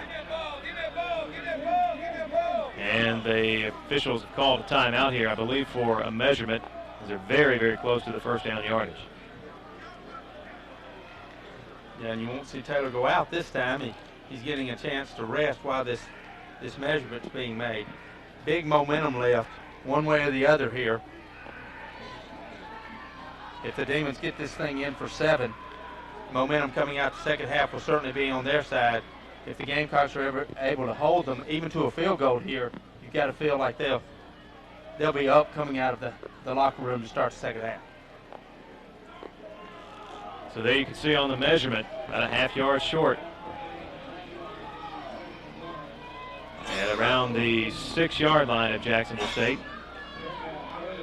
It'll be 3rd down and less than a yard for the Demons.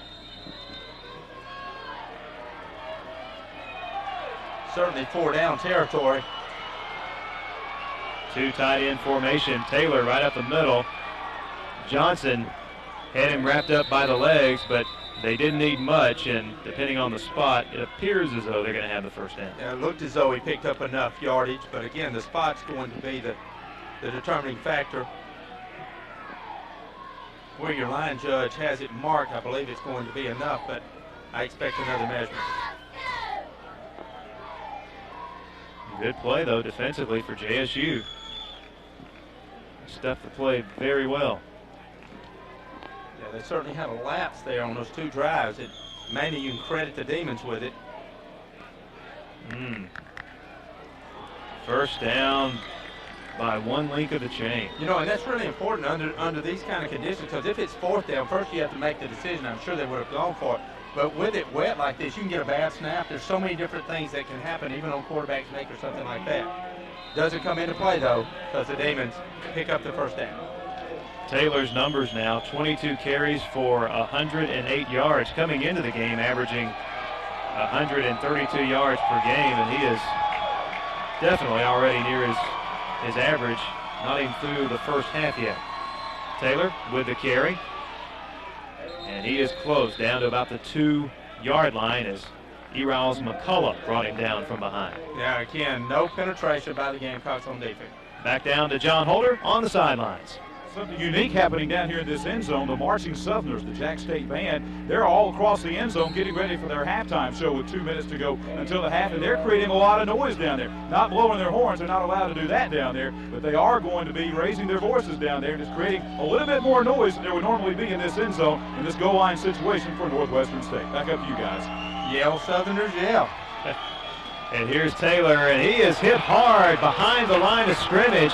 What a surge by the JSU defense. Jermaine Hoyt, the big defensive tackle, 6'1", 285, a sophomore, was there to stuff that play, and we also have a flag, however. Didn't see the flag come in, but I tell you, the Gamecocks sold out to defend the run that time. It worked for them. See what the penalty's going to be. Gamecock players are clapping, pointing Northwestern's way, and it looks as though this one will go against the Demons. Wow, and that's a big one. That's unsportsmanlike conduct. Probably a dead ball foul also, so it'll be a loss of down. It's not a loss of down, but the play stands, so they won't get to do that play over, and it is a major distance penalty, so it'll back them up 15 yards. And Northwestern has had several key penalties on drives this afternoon, and this one is a big one. Mark it off all the way back to the 18-yard line where it will be 3rd down.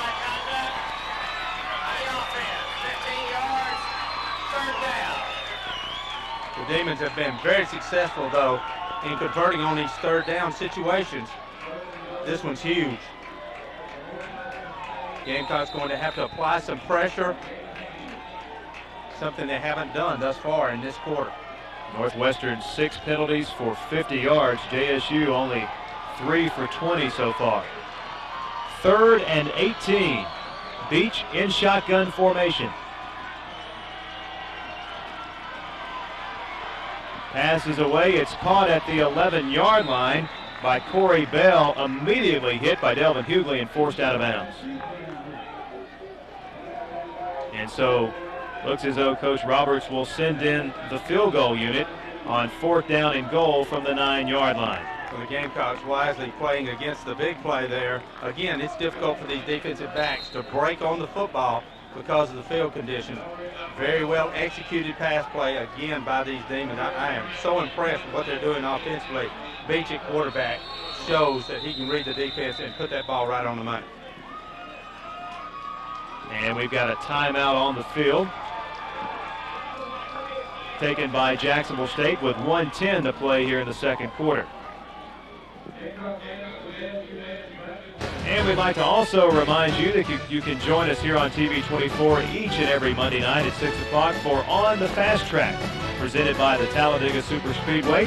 As each week we will take a look at the Winston Cup circuit and also have special features from Talladega Superspeedway as well as the International Motorsports Hall of Fame. That's Monday nights at 6 o'clock on the Fast Track here on TV 24. And what a race we had there in October. One of the best ever by any measurement. Dale Earnhardt, who's won so many races at the Talladega Superspeedway, which is only about a half hour from where we're located at Jacksonville State University, and picked up a big win, as you said, Butch, in this last race just a few weeks ago. Well, by the way, there you see Clint Stanford about to attempt a field goal from about 27 yards. He's converted on 75% of his field goal tries this year, and when he kicks from 30 yards and under, he's very accurate, 5 of 6. Again, field conditions could come into play, especially for your snapper. And the holder, by the way, is Greg Mitchell. 27-yard field goal try. And it is good. So Sanford now 13 of 17 on the season. And Northwestern has pulled to within 4, 21-17 with 1:06 to play in the first half. Of course, the huge unsportsmanlike penalty took him out of 2nd and goal from about the 2 and eventually resulted in this field goal try. But still, they do get points before halftime. And JSU very happy to keep them out of the end zone. Well, you've got to be when they had the ball so close to the end zone. Come away with the 3, though. It's a good job by the Demons of overcoming the penalty and at least putting points on the board. Again, JSU has been unable to stop them on offense the last 3 possessions. JSU picked up the big run for the touchdown on their last possession. We'll have to see in the second half if the Gamecocks are able to continue to put points on the board, because it looks as though the Demons are going to. Here's the Demons' last scoring drive, 12 plays and 55 yards. 4 minutes, 49 seconds off the clock, resulting in the 27-yard field goal from Clint Sanford. Scoring battle is not exactly what the Gamecocks wanted to get into. They lost one of those a couple of years ago. They were ahead at the half, and it ended up 50-something to 30-something. The Demons just kept pouring it on in the second half. The Gamecocks not able to keep pace.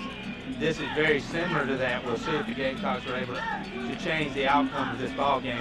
They're going to have to make some adjustments, maybe even personnel-wise, substituting for that defensive line, because right now on the offensive line, the team is completely controlling things. And here's the kickoff from Sanford. Herman Bell from the 6-yard line. And Bell is taken down at about the 26-yard line, where JSU will take over 1st and 10, but only 58 seconds left in the second quarter. Yeah, I doubt if you'll see anything very extravagant here. May take one shot at it deep down the field. If you don't get it, I think you hit a knee and run the clock out.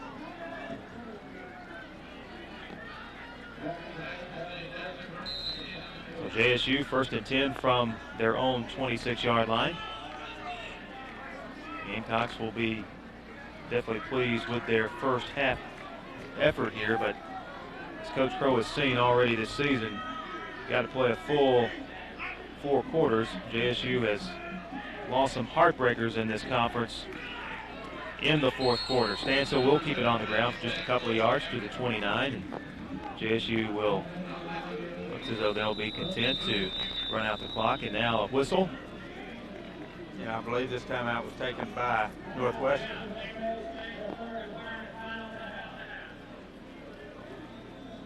Reggie Stansel comes over to the sideline to talk with quarterbacks coach Mike Bobo. And that was incorrect. Jacksonville State took that timeout. And JSU Sports continue here on TV 24 Tuesday night, November the 7th, as we will have our first telecast of JSU women's volleyball as they play host to the UAB Lady Blazers. That coming up 7 p.m. Tuesday, November 7th. And myself and Butch Barker will be there for that match right here on TV 24. As the rain continues to fall, a steady drizzle, but the field taking it very well, as only seen some slips here and there in the first half. Now, I'll be honest with you, there's not much grass out there on this field, and what there is real thin. It's not raining hard, but it's been steady. It's hard to complain. Like I say, as dry as it's been around here, we definitely need it. So 2nd down and 7 yards to go. Stansel, option play, pitches to Roger Bell and a tailback. Bell with a lot of room. And Bell all the way out across the 45-yard line. Hit and taken out of bounds by the Demons' Jermond Williams. And JSU moves the chains. Clock stops with 39 seconds to go in the half. Yeah, nice play here. Catch the defense playing against the deep pass, which they should be doing. Very well executed. JSU with no more timeouts remaining, though. Stansel, quick pass to Herman Bell, and he'll just step out of bounds at the Demon 48-yard line. So with 29 seconds left to go in the first half, now you start thinking about getting in field goal range for Brad Hopkins. Yeah, you do, and Hopkins has a very strong leg. Let's see, in order to get in field goal range, they're going to need to pick up about 23, 25 more yards. As you said, no timeouts left for JSU. There you get a look at Hopkins, hoping to get an opportunity to try a field goal. Stansel with some time will air it out deep downfield, and nobody home but a Demon defender, and the pass is intercepted by Kendrick Lorenz.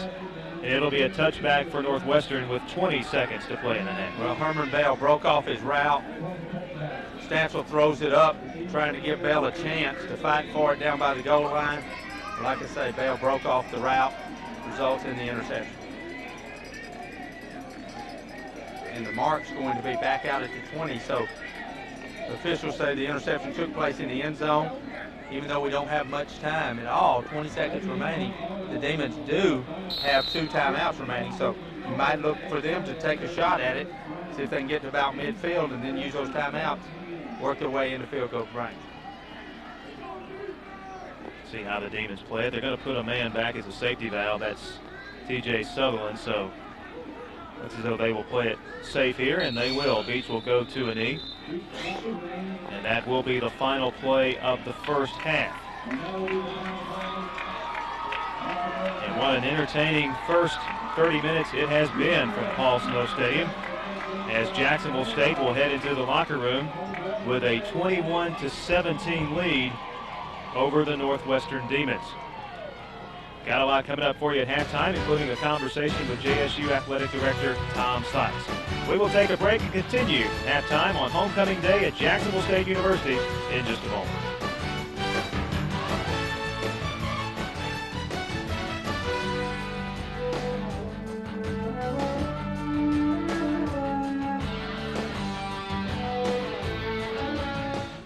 Who guarantees big brands, not big prices, 6 months free credit options, smart shopper rebates, free normal alterations, and free gift boxes? Well, Who else but Martin's?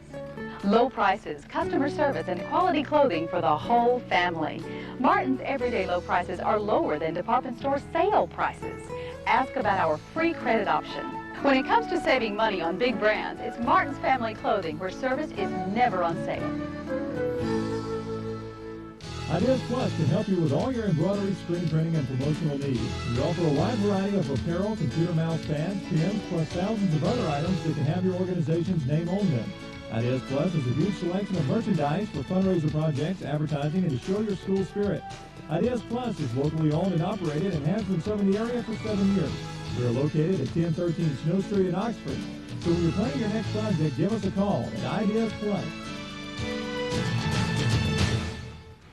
At Dwayne's Furniture Warehouse, we strive to save you money in all your furniture needs, such as a 4-drawer chest, $39.95, lighted curios, $159, 3-piece living room set, $4.99, 5-piece dinette, $179, 5-piece bedroom suite, $3.19. Folks, we don't need a George Washington's Mother's Brothers birthday sale to save you money. We do it every day. Come see us when you can at Dwayne's Furniture Warehouse, 1810 Noble Street, Anniston.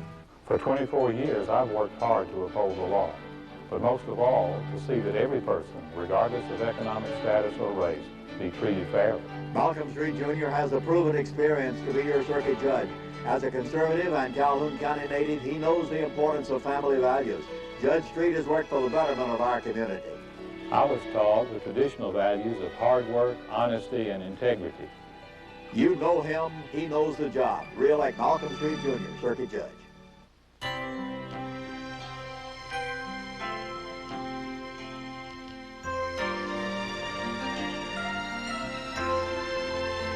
Experience Southern hospitality in a historic Victorian setting in downtown Anniston, Alabama. The Victoria, a country inn, restaurant, and hotel.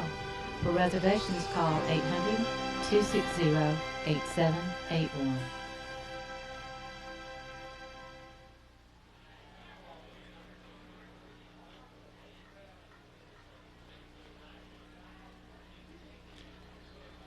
And we are back at halftime at Paul Snow Stadium on the campus of Jacksonville State University. Homecoming day for the Gamecocks as they lead Northwestern State by a score of 21-17 in a very entertaining first half in this Southland Football League matchup. Well, we're now joined by JSU Athletic Director Tom Seitz. And Tom, welcome into the booth. Appreciate you taking some time to join us today. We're just talking while we were away about a very entertaining first half. Both teams definitely getting some things going offensively. Definitely. I think this is a good indication of really the competitiveness of the league. You know, the past 3 games that we've had, we've lost less than a touchdown and a couple special teams plays here and there, and, you know, it could really be a totally different story. But I think it's a good indication of the progress that we're making, hopefully, and continue to see that the rest of this year and on into next year. Yeah, you talk about the closeness of the league and the parity there, and Jacksonville State very close to being a part of that. We mentioned in the first half you've got 6 teams separated by one game in the conference standings, and 3 of Jacksonville State's conference losses by a combined total of 13 points. Very, very tough. Some heartbreaking losses. Exactly. It's bittersweet. You know, it's good to be close and be right there. Of course, there's not a lot of moral victories. Everybody likes to get the real victories, but I think when you're rebuilding the program, you kind of have to go through that sometimes, and I think it's a positive sign for us. Yeah, I would guess that's some of the progress that you're looking for as an athletic director. Coach Crow, very well established, a lot of experience in the coaching ranks over the years, and coming in the first season, didn't have a lot of time to really go out and recruit with his staff like he will this coming off season. Jacksonville State is pretty much lining up with some of the better teams in this conference and going toe-to-toe and looking pretty strong, even though, as you say, moral victories aren't enough, but you've got to be pleased with what you're seeing in that regard. Definitely, and I think most people that really follow the program realize that 3 or 4 games could have gone the other way very closely, and so I think they realize the progress for that, and hopefully next year that will take the step over the line and make that next step and be able to show it on paper for those. Well, Tom, let's talk a little bit about some of the other programs that are here at Jacksonville State. Not only is Coach Crow here in his first season for Jacksonville State, many folks watching across the Southeast may not be aware that there's a new head basketball coach at Jacksonville State now. Michael Plant came to JSU this past year from Auburn, where he was on Cliff Ellis's staff. And Coach LaPlante is a very charismatic, very likable guy, and I know that you're excited about getting this program going under his tenure. Exactly. They had their first exhibition game the other night, and I think they were real pleased with the way things turned out. Again, they came in late, much like Coach Crow and his football staff. So really, both programs they had a late start on their recruiting year this year. I think basketball had a little more returning, so they can count on for that. But we feel good about both of those programs in terms of the direction they're heading, and now the leadership that we have in both of those programs. I think it's part of the direction we're heading as far as rebuilding some of the programs. So basketball, they have a very tough road to hoe, also playing Kentucky and Auburn early on, but I think that'll help them down the road when they get into conference play and hopefully pick up some wins there. But we're looking forward to Coach Plant and the job that he's done so far this season. Well, Tom, in terms of your challenges and the things you're trying to accomplish here at Jacksonville State, to move to Division I, the football program, playing Division I AA basketball and baseball, trying to be competitive as well. What do you see as some of the challenges for Jacksonville State as we now move forward with the two new coaches in football and basketball? Well, I think that's part of it is having some consistency and having some staff. We've reorganized a little bit, not only in hiring new coaches, but adding some assistants in sports that we didn't have the third assistants in before. We tried to upgrade some of those programs to be able to make them more competitive. So reorganizing our staff internally is one of the first things we've done. We're looking now to try to add some additional things, some facility improvements as far as strength and conditioning and sports medicine, and some facility improvements that will hopefully help recruit the type of quality student athletes that we need. And I guess obviously the third component of that, the thing that helps in all those endeavors is finances, and we're trying to put a more emphasis on our Gamecock Club and be able to raise external funding so that we can do the things that we want to do to try to be more competitive in all our sports across the board. And finally, Tom, before we let you go, enjoy homecoming day, your first one here at Jacksonville State. Exactly. Unfortunately, we can't control the weather, but we haven't had rain in 2 or 3 months, and we finally get it on homecoming day. But I think it's not a bad turnout considering the weather, and so I think people are enthusiastic and realize some of the things that we're trying to do, and we appreciate their support, much like we appreciate your support and everything that y'all have done in helping us promote JSU athletics by being on the air. And we look forward to working with you on down the road. Well, Tom, we appreciate your time here at halftime, and the best of luck to you. Continued success as athletic director here at Jacksonville State University. Tom Sykes, athletic director at JSU. Once again at halftime, our score: Jacksonville State leads Northwestern State 21-17. We'll take a break, continue with more in just a moment.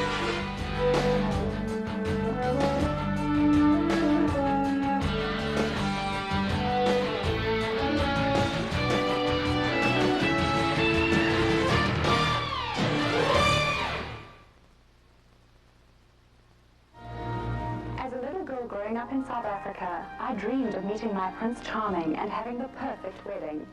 Hi, I'm Jane Tregessa. I traveled all the way to America to find my husband, but you won't have to search far to find the perfect little wedding chapel at Union Station. We're located just minutes from Birmingham and Jasper on Highway 78. You will find our Victorian-trained dining cars perfect for a romantic reception, rehearsal dinner, or any special occasion. Our gift shop carries everything you will need for your wedding, including invitations, cake toppers, bride books, and gift baskets. Call the Little Wedding Chapel at Union Station at 648-7858. It is the only call you will need to make. We will take all the stress out of your special day and handle all your arrangements from invitations to your honeymoon.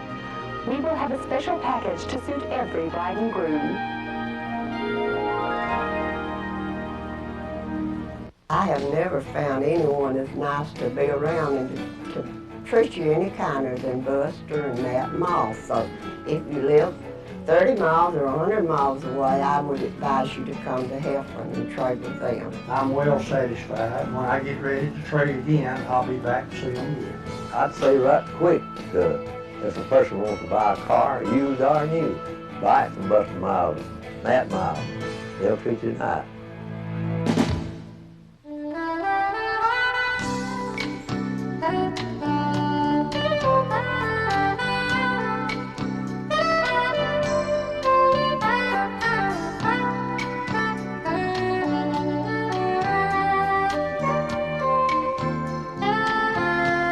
Wish you were here? Alabama's Robert Trent Jones Golf Trail.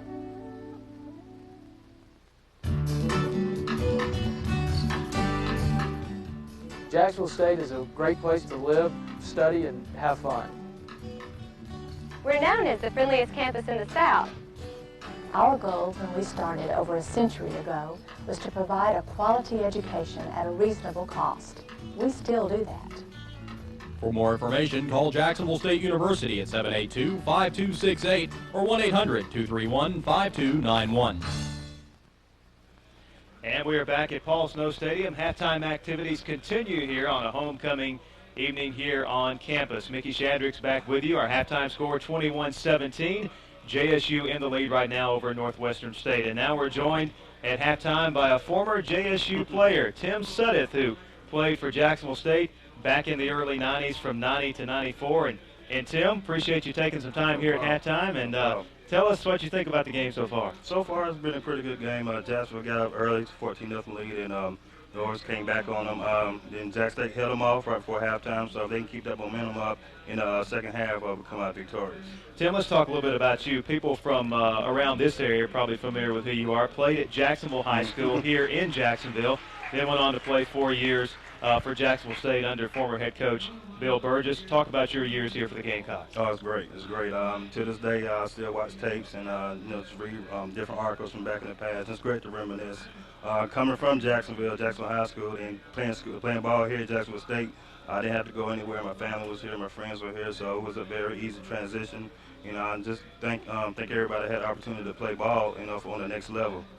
Yeah, the program had a good bit of success at that time as well. Talk about that. Okay, well, great. My redshirt freshman year, we lost the national championship game.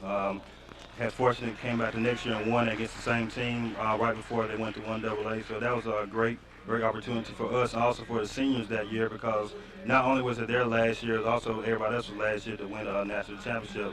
And we kind of gelled. We started off kind of rough early in the year, and we kind of gelled through the middle of the season. And we all had a common goal, wanting to get back to Florence and have a chance at the national championship. The only national championship for the university at any level in football, and you were a part of that team. And Tim, let's talk a little bit about things now. Of course, it's a different ballgame now in Division I AA. Coach Crow coming in his first season, trying to do a lot of things off the field to garner support for the program, and one of those things, getting in touch with former players, getting them involved. Talk about that. You obviously are involved. You're here this evening. I'm here showing my support for Jacksonville State. I was fortunate to come back a couple of weeks ago when they had the J Club, and I saw a lot of former players. And it's a great thing that Coach Crow has going. It was great to see a lot of faces. And like I said, we're just moving forward. I've been talking to all my former players and trying to get them involved. And this is just great thing for Jacksonville State to move on in the future. Yeah, and as we talked about with Athletic Director Tom Seitz a few moments ago, JSU has had some very tough conference losses this year, but it seems as though they're able to line up this year and compete toe-to-toe with some of the better teams in the conference and be a little bit more balanced as well in running and throwing the football. That is obviously something that the team did very well under Coach Bill Burgess, a very good running team, and they seem to be doing some of that now. Exactly. Like I said, the Southern Conference is a tough conference for Jacksonville to come into at the 1AA level. When they first started out, it was kind of undersized, and basically it was going on skills. But now Coach Crow has gotten a lot of players on the line that are pretty big in size, comparable to the other people in the Southern Conference. So they're on the right step. And like I said, I'm just looking forward to the future for Jacksonville State University and get back to that national promise for what it's worth. Tell us a little bit about what you're doing now. Right now, I recently just got married. I'm living in Stone Mountain, Georgia. I'm a warrant officer with the city solicitor's office. So basically, I'm working within the courts within my criminal justice degree. So, whatever the future holds for me, I might go back to school or whatever. Right now, I'm just enjoying life and just come back to see everybody. And it's good to be back in Jacksonville. Stay in touch with a lot of your former players. Oh yeah, a lot of my former players live here and also in the Atlanta area. So we call each other, reminisce, and just good to talk to them, see how they're doing and everything. All right, well, Tim, we really appreciate you joining us here at halftime, and I know a lot of folks watching tonight remember your playing days and a very great career here at Jacksonville State. Thanks a lot, Rick. All right, Tim Sutton, former JSU Gamecock, played, as we said, here in the early 90s. We will take a break and come back with more at halftime from Jacksonville State.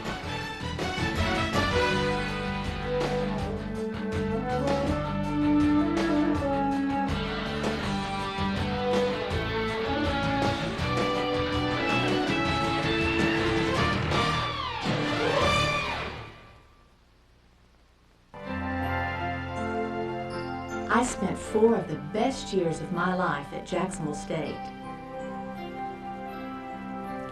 I will always remember the good times and the friendships I made. That's why JSU is called the friendliest campus in the South. Our Alumni Association carries on the tradition.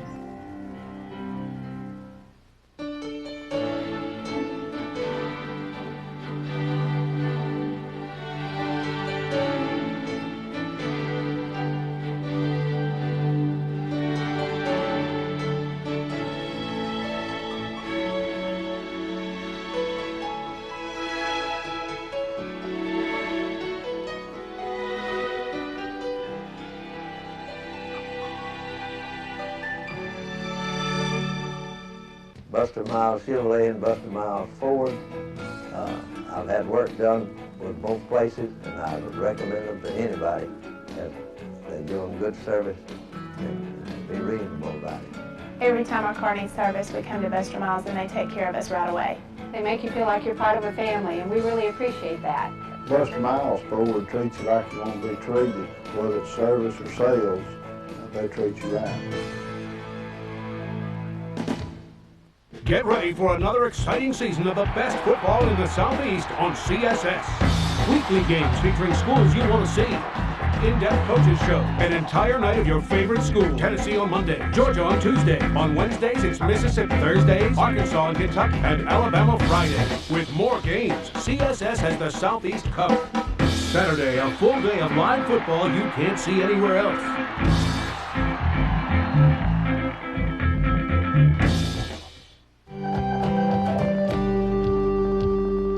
Kitchen Southern style.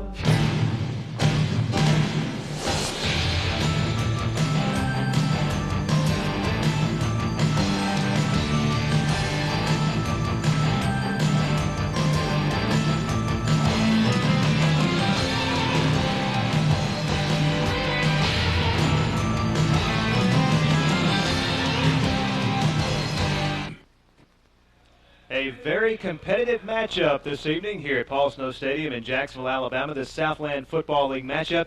JSU leading at halftime over Northwestern State 21-17. Mickey Shandricks joined again by Butch Barker. Butch, both teams pretty effective offensively in the first half. What do you think adjustment-wise we may look for in the second half? Well, I really don't think Northwestern is going to have to make a lot of adjustments. Their offense still clicking. Defensively, they gave up the big play to JSU after their first 2 drives. Other than that, they were able to shut down the Gamecock. You know, certainly Coach Roberts going to encourage his team to tackle better than they did on that particular play at least. But the second half for the Gamecocks is going to determine if they can win this ball game again. So, yeah, they're going to have to make some adjustments. I don't know how they're going to stop the Demons with that offensive line controlling the line of scrimmage like they are right now. Well, we keep saying it. Sound like a broken record, but Jacksonville State going to have to play 2 more quarters in this football game. They've looked good. They've won the first half, but we've seen this happen before, Butch, and you know Coach Crow is pressing that point home here at halftime. And especially against this team, because they've come back in the fourth quarter and won 4 ball games, 3 of those in the final few minutes. So, you know, right now, unfortunately for the Gamecocks, it's playing out just like it has all year long for both of these ball clubs. JSU hoping for a change here in the second half. Well, the Gamecocks got off to a great start. Let's take a look at some of the scoring highlights that took place in the first half. Here is the pitch to Carlo James, and Jacksonville State got on the board first, Butch. Yeah, and I tell you, JSU just completely dominated these first 2 possessions. It was 3 and out for the Demons on offense. JSU gets the ball twice. Twice they get in the end zone, made it look easy. But my, did things ever change. Yeah, here's Northwestern with it, and of course, Tony Taylor was getting involved. And then there you see the second running back Tony Sumrall picked up both touchdowns after Taylor did most of the damage running the football. But then JSU comes back, Butch, and they get a big touchdown here. Rondi Rogers, a 54-yard touchdown run that reestablished some momentum for Jacksonville State. Yeah, and then the penalty hurt the Demons there at the end and held them to the field goal. Or else we probably would have been tied right now. But again, JSU's going to have to make some adjustments defensively, see if they can shut down that offense for the Demons. And of course, Northwestern added that 27-yard field goal from Sanford to make it 21-17, and that is where we stand at halftime. Let's take a look at the halftime statistics through 2 quarters here at Paul Snow Stadium. There you see the score, 21-17 JSU, and passing yardage, Northwestern State the big advantage there. And in rushing yardage, JSU the advantage, 185 yards to 114. Total yardage, Northwestern with a slight advantage there, 243 to 205. Penalties were a big factor in the first half. Northwestern 6 penalties for 50 yards, including a big unsportsmanlike penalty call that put them out of a 2nd and goal at the 2, Butch, and which forced them into attempting that field goal that possibly would have been able to tie it up if they would have been able to get into the end zone for the touchdown. And of course, they had the big advantage in time of possession as well. Yeah, and the only turnover was basically meaningless. JSU throws the interception, but it's in the end zone. So we go to halftime with a score 21-17, JSU in the lead. Second half, both teams coming out fighting. Yeah, a lot at stake, especially for Northwestern as they control their own destiny here in the Southland Football League. We will take a break. Second half kickoff still to come from Paul Snow Stadium.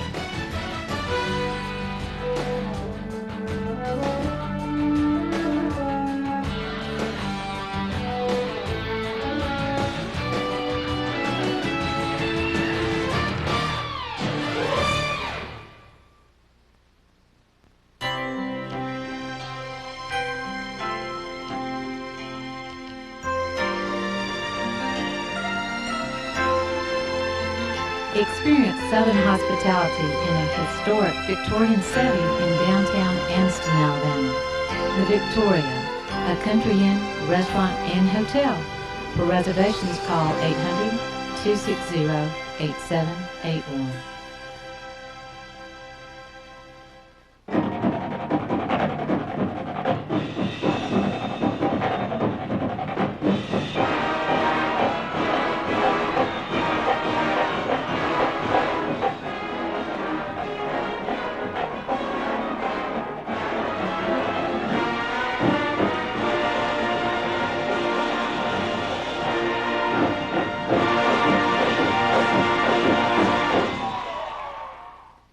Ideas Plus can help you with all your embroidery, screen printing, and promotional needs. We offer a wide variety of apparel, computer mouse pads, pins, plus thousands of other items that can have your organization's name on them.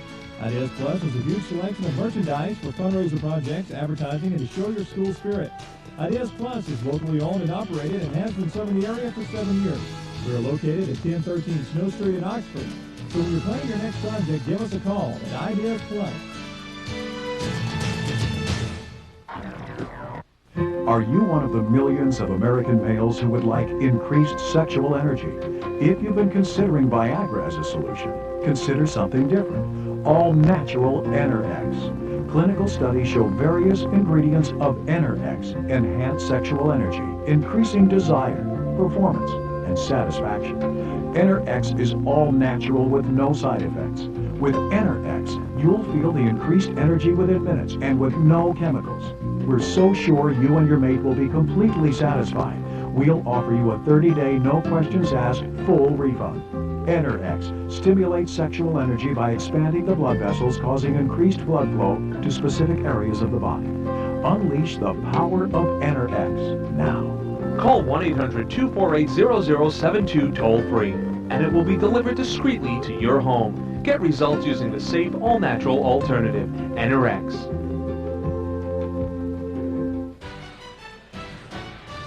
21-17, our halftime score. Both teams back out on the field in preparation for the start of the third quarter. But first, let's send it down to the field and check in with John Holder.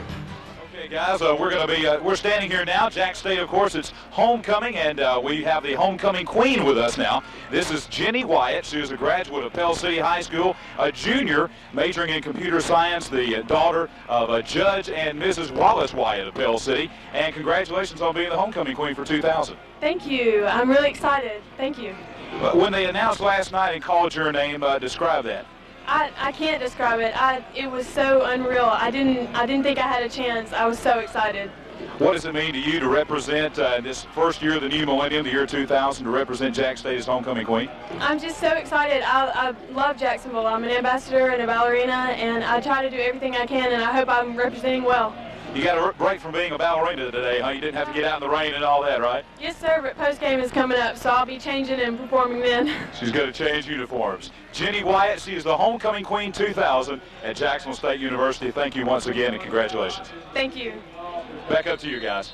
Thanks, John. Jacksonville State has it teed up, set to kick it off here to begin the third quarter as the Demons will get it first to begin play. And Hopkins, a very high and deep kick, and it will be returned.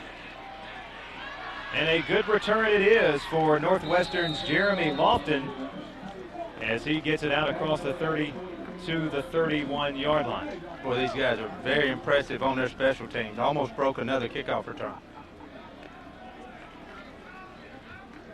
Well, the Northwestern Demons, Butch, one of 4 teams atop the SFL standings, and when you look down the stretch at the rest of their schedule, they definitely want to keep winning, especially on the road here. 2 of their last 3 at home. Ben Beach, a great game so far, 10 of 12, passing the football, and he throws on first down. And this one behind the intended receiver, Bernard Green. Little surprise, Beach is down. Looks like he's holding his lower back. The Demons can ill afford to lose him. You just mentioned his outstanding statistics from the first half. JSU put a little pressure on that time. Again, early in the third, those guys are fresh, good coverage. I hope the young man's all right. But the key is going to be that offensive line. I'm a little surprised the Demons came out throwing the football to begin this second half. They did the first half also. They were dominating the line of scrimmage running the football. Well, while they attend to Ben Beach, the injured quarterback, we will step aside for a break. Jacksonville State leading by 4.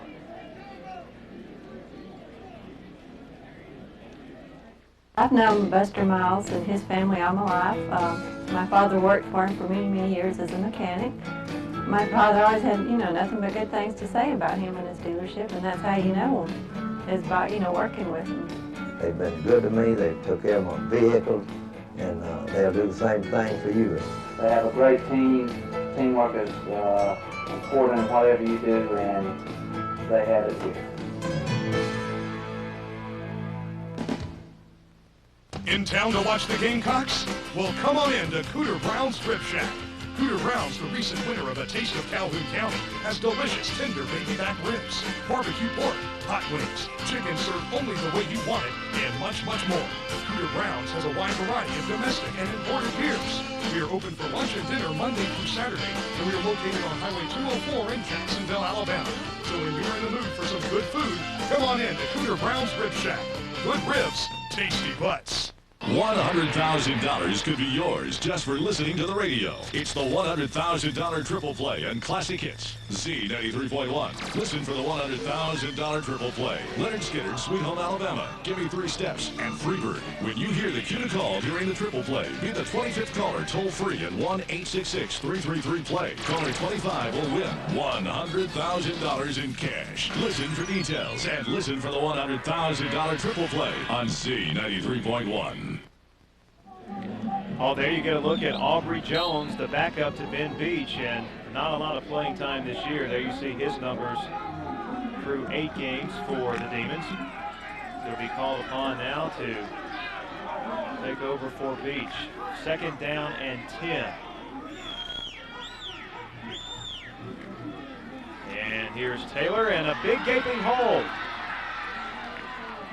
And Taylor taken down by Delvin Hughley as he crosses the 50-yard line to the JSU 49, and not a bad strategy when your quarterback goes out. Simply hand off the ball to this man. I would dare say everybody in the stadium knew that was going to be a running play, and yet it still works. Again, credit the offensive line. What a great cut by Taylor, cutting it back against the grain. Again, that play's not designed to go to that side.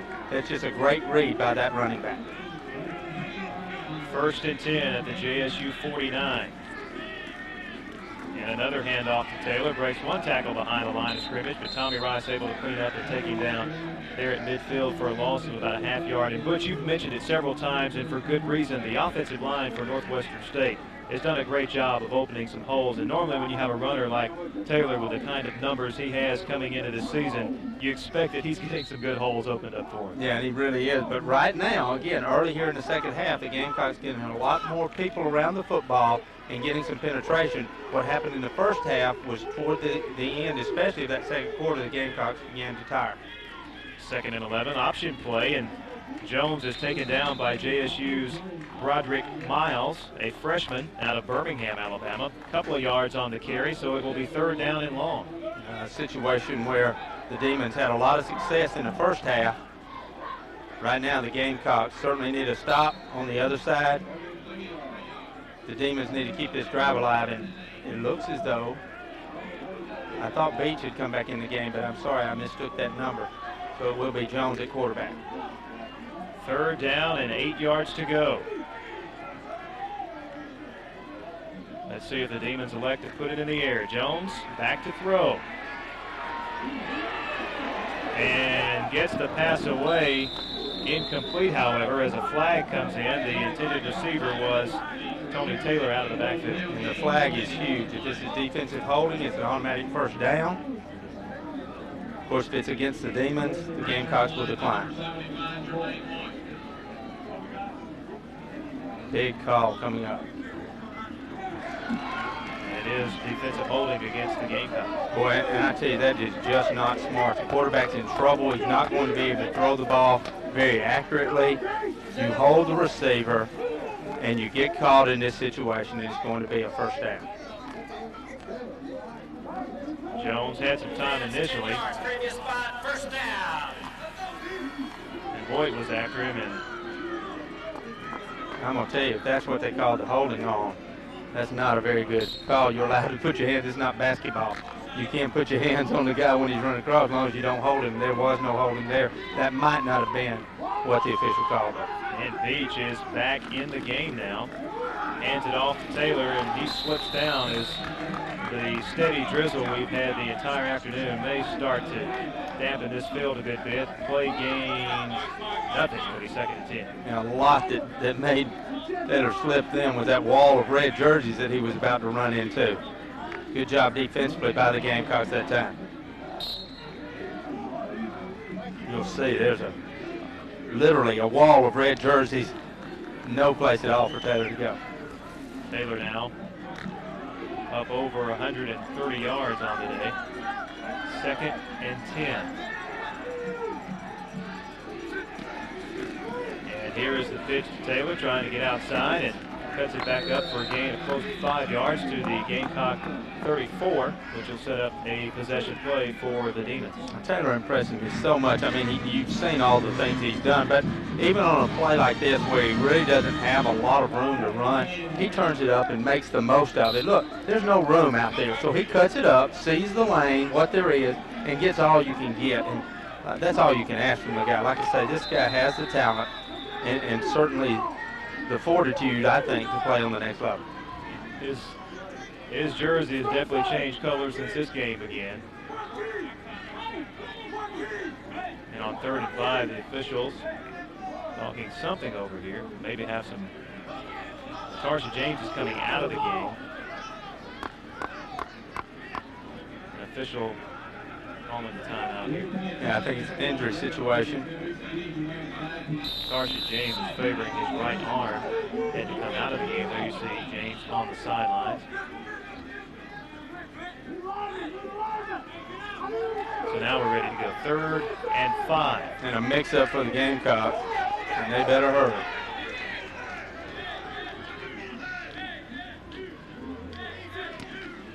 Beach looking to throw it here. Passes away and incomplete. The big hit by Marquis Coleman on the sideline. The intended receiver was Terry Brannigan, and it'll be 4th down. Yeah, Marquis comes up a high throw again by Beach. Catchable, but he paid for that one.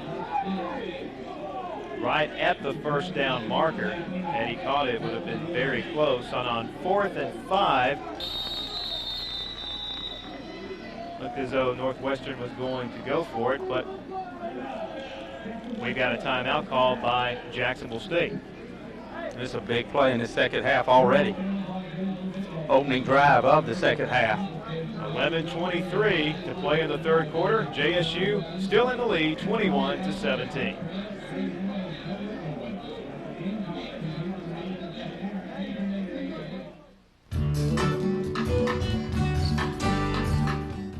Jacksonville State is a great place to live, study, and have fun. We're known as the friendliest campus in the South. Our goal when we started over a century ago was to provide a quality education at a reasonable cost. We still do that. For more information, call Jacksonville State University at 782-5268 or 1-800-231. Kitchen Southern style.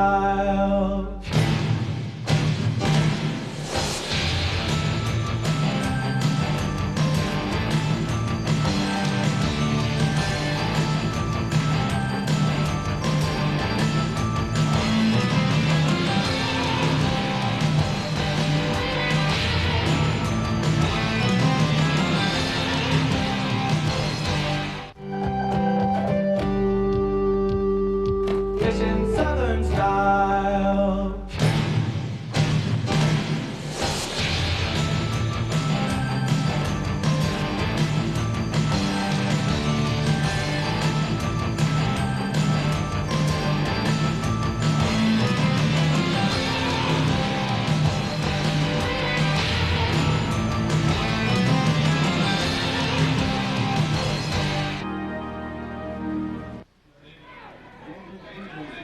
And we are back 4th and 5 for Northwestern State at the JSU 33-yard line. A big, big play early in the second half as the Demons will line up to go for it.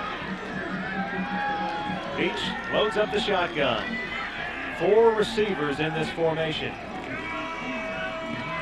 Beach, his pass is partially deflected at the line of scrimmage. It may have been Jermaine Hoyt who got a hand on it, and Jacksonville State's defense comes up with a big stop here on the first possession of the third quarter. And I tell you, there was excellent coverage in the secondary that time. Not a lot of pressure by that that defensive line coming through. But when you don't get a lot of pressure, you're taught to put those hands up as the quarterback goes to throw the ball. That's exactly what happened here, and you'll see the deflection, and the ball floats harmlessly to the ground. Good job by those pass rushers getting those hands up at the right time. 1st and 10 now as JSU takes over at their own 33. Big stop for the Gamecock defense. Rogers right up the middle, gets about 4 yards. Across the 35 to the 37. Here's where the most question marks are for the Gamecocks, though. Can they be consistent moving the football and getting the thing in the end zone? They've actually done fairly well on the season moving the ball between the 30s, but they've got to put some more points on the board here because Northwestern State certainly will. Rogers there, 12 carries, 118 yards, 2 touchdowns on the day. Big game so far for the junior from Birmingham, Alabama. He gets the carry again. This time he's stuck right at the line of scrimmage. Big hit by Tony Washington, the junior defensive tackle for the Demons. And so now, Bush, this will set up 3rd and long. Yeah, and I mentioned that red wall earlier. This time there was a white wall, nothing but white jerseys as Rondy Rogers took the handoff. Defensive line just whipped those guys up front, beginning right there with big number 95, and that's much of a man, Tony Washington. So 3rd down and about 5 yards to go, as they say Rogers got a yard of forward progress on the previous play. So 2 receivers split to the right, Bell and Allen. Stancil looking to his right, dumps it off to Rogers out of the backfield. A flag thrown on the play. Rogers has got the first down up to about the 47-yard line, but we'll have to check the penalty flag. I think the penalty is going to be offside. It looked as though there was a man that in the defensive end position or outside linebacker that lined up offsides. I think the Gamecocks will decline it and take this first down. See if I'm correct, first of all.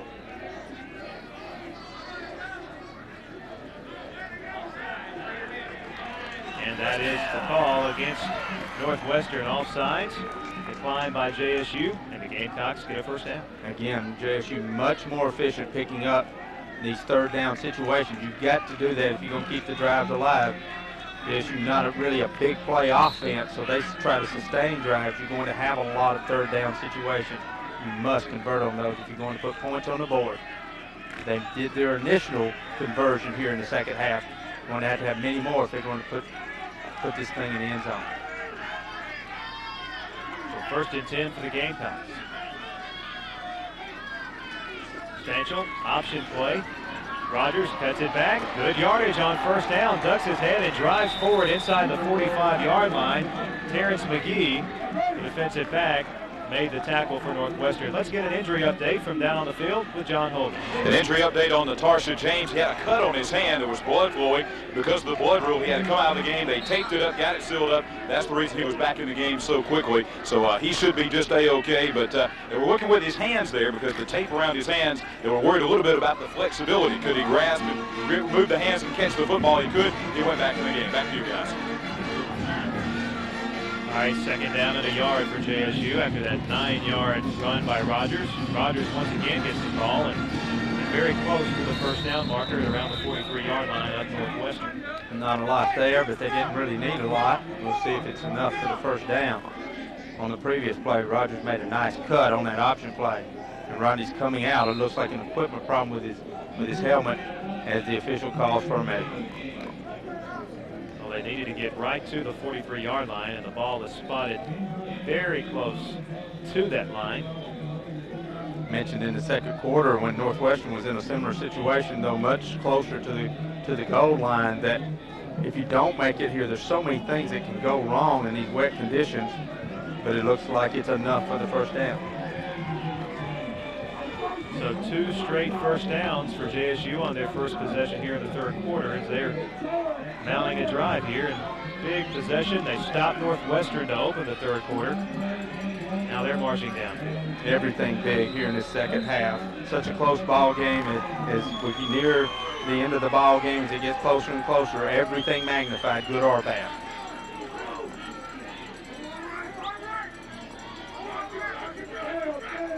Stancil once again leaves it with the tailback. Goes Roger Bell on the carry. Bell gets good yardage on first down. And this is the key for Jacksonville State. If they can pick up 4, 5, 6 yards on first down, that's exactly what this offense needs. Yeah, and if they're able to pick up this yardage, it opens up some other things because they can do some play action things. They can run the naked bootleg that Reggie Stancil runs so well. But right now the offensive line doing an adequate job, and both running backs doing an exceptional job for the Gamecocks. Taylor, of course, outshines everybody right now from his spot at that running back position for Northwestern. It's second down, a long 4 for JSU. Stancil keeps it himself, and Reggie, good second effort as he dives across the 35 to the 34, which is about 1.5 yards shy of a first down, but we have another flag, and we're going to have holding against Jacksonville State. Yeah, and this is something that the Gamecocks cannot afford to do. They're not a very efficient at picking up second or third and long, and that's what they're going to be in now.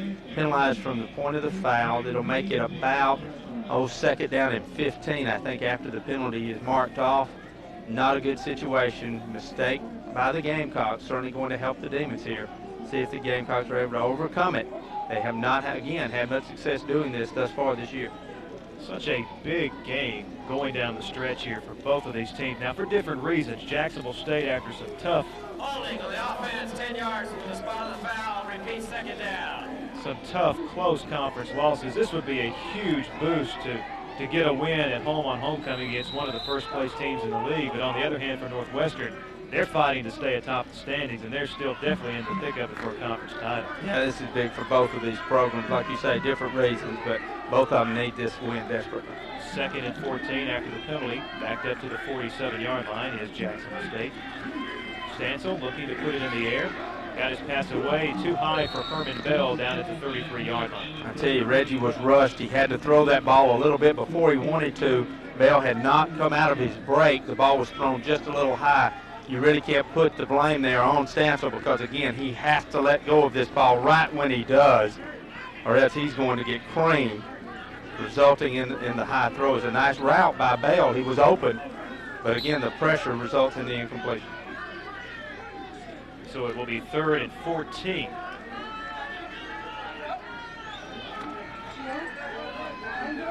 Penalty definitely taking Jacksonville State out of a good situation and putting him in a long third down conversion attempt. Stansel flushed out of the pocket, going to go deep downfield, and the pass is broken up down around the goal line. The intended receiver was Ralph Jenkins for Jacksonville State, but a good play defensively. We do have a flag on this game. There you get a look at McGee, who came over the top to knock that pass away. Those two were battling each other down inside the 5-yard line, both going for that football.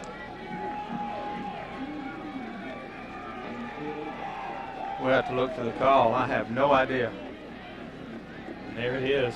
Interference against Northwestern State. We'll take a look at it.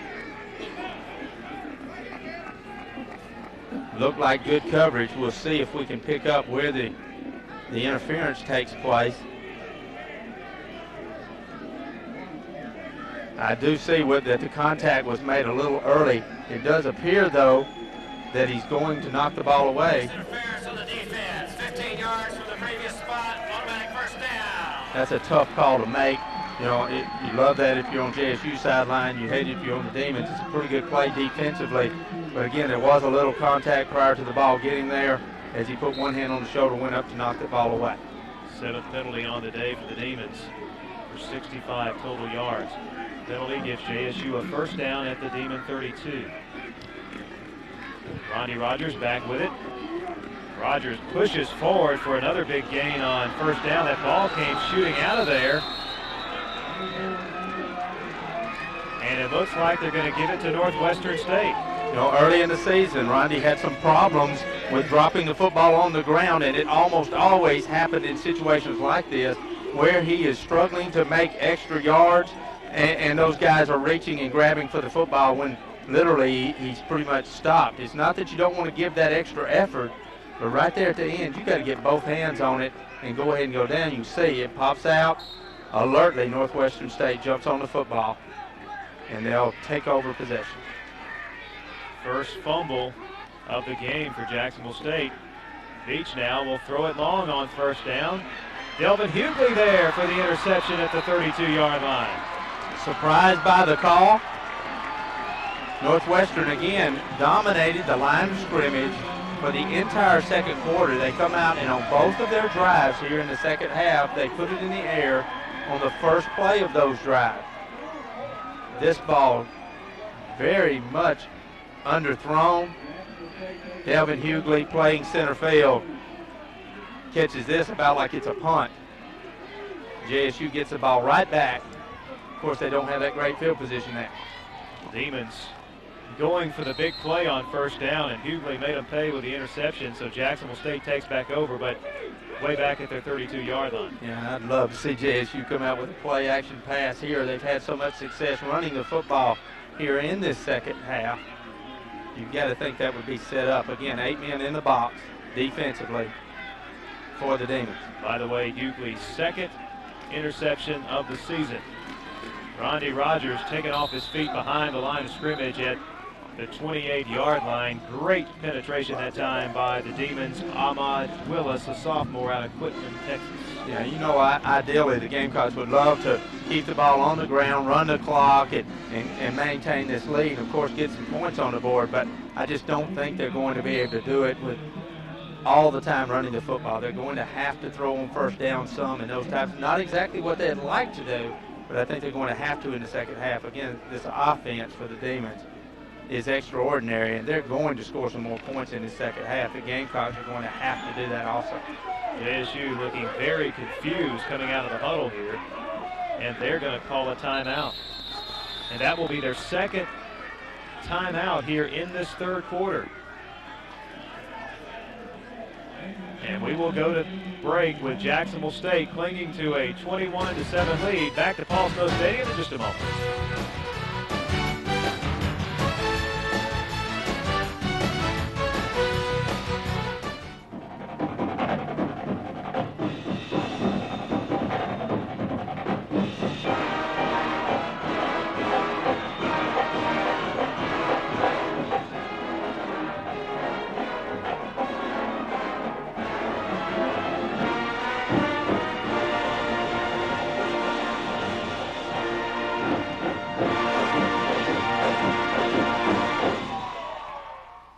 $100,000 could be yours just for listening to the radio. It's the $100,000 triple play and classic hits. Z93.1. Listen for the $100,000 triple play. Leonard Skinner, Sweet Home Alabama. Give Me 3 Steps and Freebird. When you hear the cue to call during the triple play, be the 25th caller toll free at 1-866-333-PLAY. Caller 25 will win $100,000 in cash. Listen for details and listen for the $100,000 triple play on Z93.1. I was so young then, and so proud to be at Jacksonville State, the gem of the hills, the friendliest campus in the South. Today, JSU does so much with scholarships and excellence in teaching. I'm not so young anymore, but I'm still proud to be a member of the Alumni Association. And a good look at some of the Northwestern State fans who made the long trip here to Paul Snow Stadium. I believe there's some JSU fans mixed in with that crowd. And the rain is coming down much harder as we went to break, or as we come out of break. Going to be second down and 13 yards to go.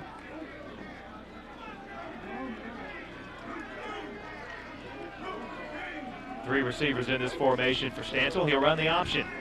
Here's the pitch to Roger Bell. Bell taken off his feet at the 33-yard line. Defensively, the stop made by Kurt Rodriguez. And another holding penalty coming against the Gamecocks. Northwestern may turn this one down. After the very short gain, it'd bring up a third down and long. Depends on what you want to do as a coach here. Seeing our share of holding penalties in this game.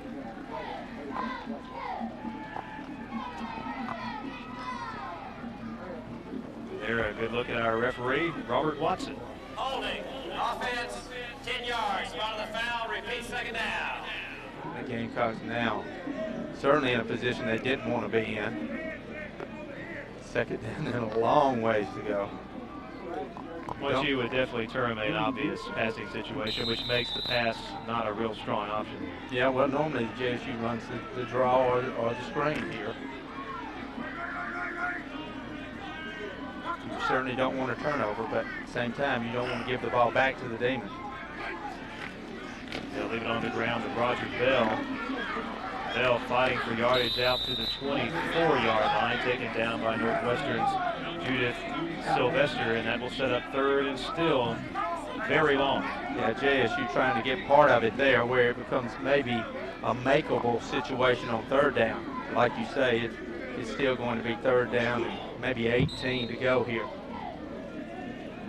If you're forced to punt in this situation, even if you get a good punt off and there's no return, which the chances of that happening aren't real good with the punt return team that Northwestern has, they're going to take over in great field. It is third down and 18. On the ground again stays JSU with Ronnie Rogers and nowhere to go. Once again, the big defensive tackle for Northwestern, Tony Washington, there to stop the play, and it'll be fourth and long, and JSU will have to send in the punting unit. JSU deciding to stay rather conservative, go with the straight handoff, hoping they can break through. But again, specialty teams for the Gamecocks called on here. JSU has been successful kicking away from Terrence McGee so far today. We mentioned before, McGee has returned 3 punts for touchdowns this season and leads the nation with a 32.5-yard average per return at Howard. Gets away a very high kick. McGee will try to return it from the 32. Breaks a couple of tackles.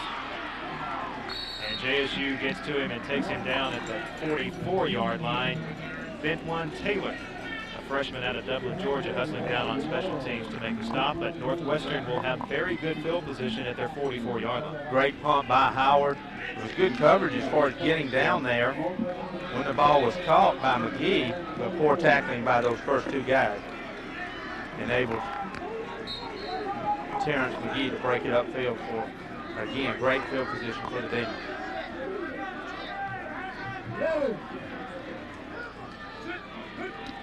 And on first down, here is Taylor, and the Tarshan James got to him behind the line of scrimmage, and then had some help from big Spencer Gordon, the nose guard for JSU, goes 6'7", 300 pounds. It showed there. He's got some speed and quickness and ability to get outside. This defense has been exceptional here early in the second half. Can they maintain it for the entire remainder of this ball game? That's the key question. If that offense doesn't put some points on the board for the Gamecocks, it's going to be tough to do. They rose to the occasion on first down. On 2nd and 11, Taylor takes the pitch, tries the right side, breaks a tackle, and Eriles McCullough, I should say, wraps him up at the 44-yard line, right at the first down mark. Yeah, it's going to be real close where it's marked. They may even measure for this. But again, the sweep play, he has the option of taking this outside or cutting it back inside, chooses to cut back wisely so, runs through that tackle. Poor job of tackling there. Then Eriles McCullough makes the tackle. If he doesn't, he may be gone. But again, JSU's defense has all kind of pressure on their shoulders. The offense must respond and put some points. I just don't see the Gamecocks shutting out the Demons here in the second half. Jack Crow, you know, has got to be thinking, here we go again. His team has jumped out to a 14-0 lead. Just only see Northwestern come back with 14 unanswered points to tie the game, and then JSU did retake the lead. And of course, 21-17 is where we've been since halftime as we get late into the third quarter. Northwestern first down at the JSU 46. Taylor now with 145 yards rushing on 30 carries. And this time he somehow finds enough daylight to scamper forward for about 5 yards to the JSU 39-yard line. Stalemate at the line of scrimmage, nobody able to get penetration. Taylor just waits in there, keeps those feet moving, then bounces it through a little hole and picks up about 8. Great runner here, but again, credit that offensive line for staying with their block. There you see the wrapping on the Tarshan James right hand. John Holder reported earlier, had a cut on the hand, and of course he's back in there now. Second down and a long 3. Here's the handoff to Taylor once again, and Dale Gaines wraps him up, takes him down at the 37-yard line, and this will leave Northwestern in about a 3rd and 1 situation. 3rd and short. They kept the ball on the ground on this drive. It's really what I expected them to do when they came out in the second half. Again, JSU does not substitute much on this defensive unit, especially their defensive line and linebackers. You would think they would have tried to tire these guys out by coming out and running the football. It wasn't what they chose to do. Now that they've chosen to do that, having a lot of success. Northwestern hustles up to the line of scrimmage. They go on a quick count. Taylor takes the pitch, and he's taken down behind the line of scrimmage by number 40.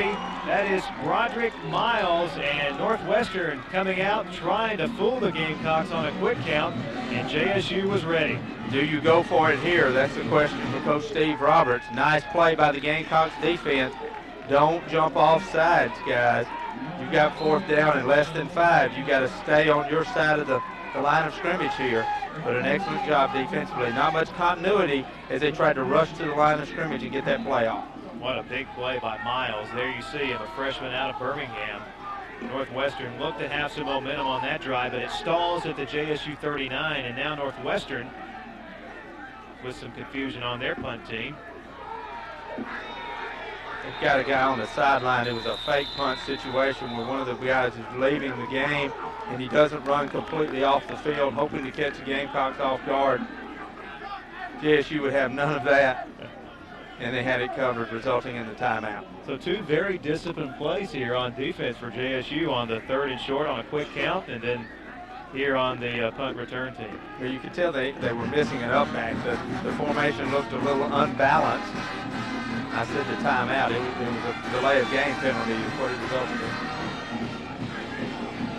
Now the penalty not big at all. Northwestern backs him up 5. Actually gives the punter Mark Holmes a little more room to try to pin Jacksonville State back deep in their own territory. And it makes it where you don't have to worry as much about jumping off sides though if you're on defense either.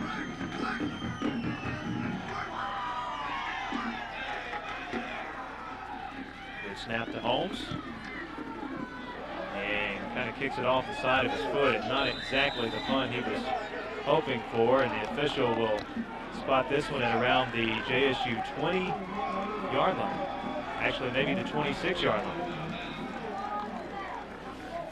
Better field position than probably the Gamecocks expected. Now they move it back to the 21-yard line. Been messing with you, partner. I'm telling you. Still not bad considering it could have been much worse. It could have been pinned back deeper than this. They'll take this out of that situation. Coach Mike Bobo on the sideline talking with his quarterback.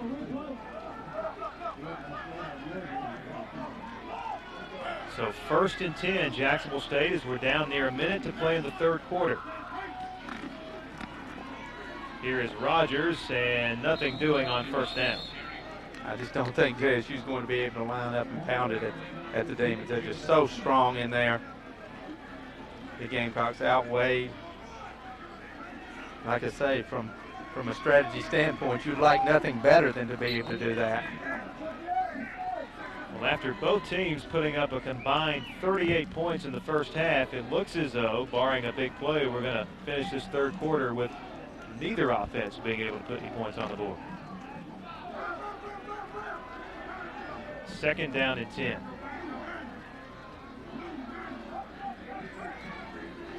Stancil throws a wounded duck, and this one's intercepted and will be returned for a touchdown by Northwestern's Kurt Rodriguez. Well, that's why they were keeping it on the ground, I guess. Great pressure coming up from the inside by the Demons results in the interception return for the touchdown. Reggie gets hit low as he goes to throw the ball. It is nothing but a wounded duck, picked off by the linebacker, run back in for the touchdown for the Demons. They take the first lead of the day.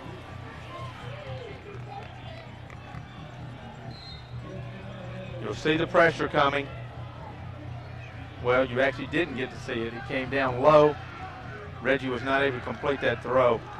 Ball ends up in the hands of the linebacker, Rodriguez.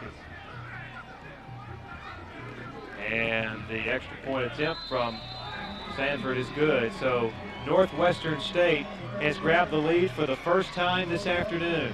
28 seconds to play in the third quarter. They now lead Jacksonville State 24 to 21 as we take another look at the interception by Stancil, who, by the way, now is just 3 of 10 for 29 yards and 2 interceptions. Hey, I'm mistaken. It was not because of the hit. Reggie's back foot slipped out from under him. I'm going to tell you, he tried to rush that throw. His feet weren't set at all. That's simply a throw that you don't even try to make. Once that foot goes out from under you, you just hit the ground, take the loss, and you go on from there. Bad mistake by the young quarterback, only a sophomore. That one results in 7 for the Demons. Very opportunistic by the Demons. They take advantage of it and get in the end zone, as you said, take their first lead of the day. How will the Gamecocks respond to this? That's a devastating blow.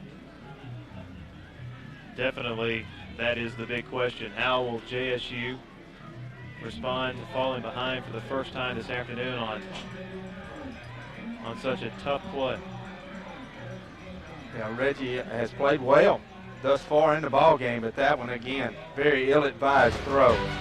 Certainly off balance, but you just can't do that. And Reggie, it seems like he's either completely exceptional or very bad.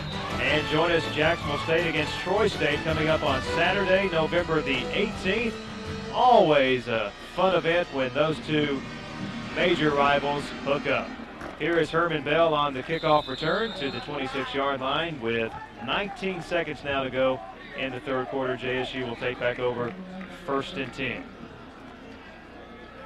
See if this offense can get something going. They had one good drive thus far in the second half. Let's check in now with John Holder on the sidelines. Well, guys, the Jackson State offensive coaches before that last possession almost prophetic here on the sidelines. They said, hey, even if Northwestern scores a touchdown, it doesn't matter. We're going to come right back and answer the call. So what he told his linemen were all in agreement. And ironically, they get the interception, return it for the touchdown. Now they're down. Let's see if that offense does indeed answer the call. Back up to you guys. All right, thanks, John. 1st and 10, JSU. On the option, here's the pitch to Rondy Rogers. Blocks in front of him. Rogers, big gain on 1st down. Gets about 9 yards to the 35-yard line. Good play, 1st down, well executed. One of the best plays they've run probably out of the last 6 or 7. By far the best game they've had. Sets up a 2nd down and short as the quarter comes to an end. And that is the end of the 3rd quarter. Northwestern getting the big interception return for a touchdown by Kurt Rodriguez. And going into the final 15 minutes, Northwestern State, their first lead of the afternoon as they now lead the JSU Gamecocks 24-21. Back with the final 15 minutes from Paul Snow Stadium after this break.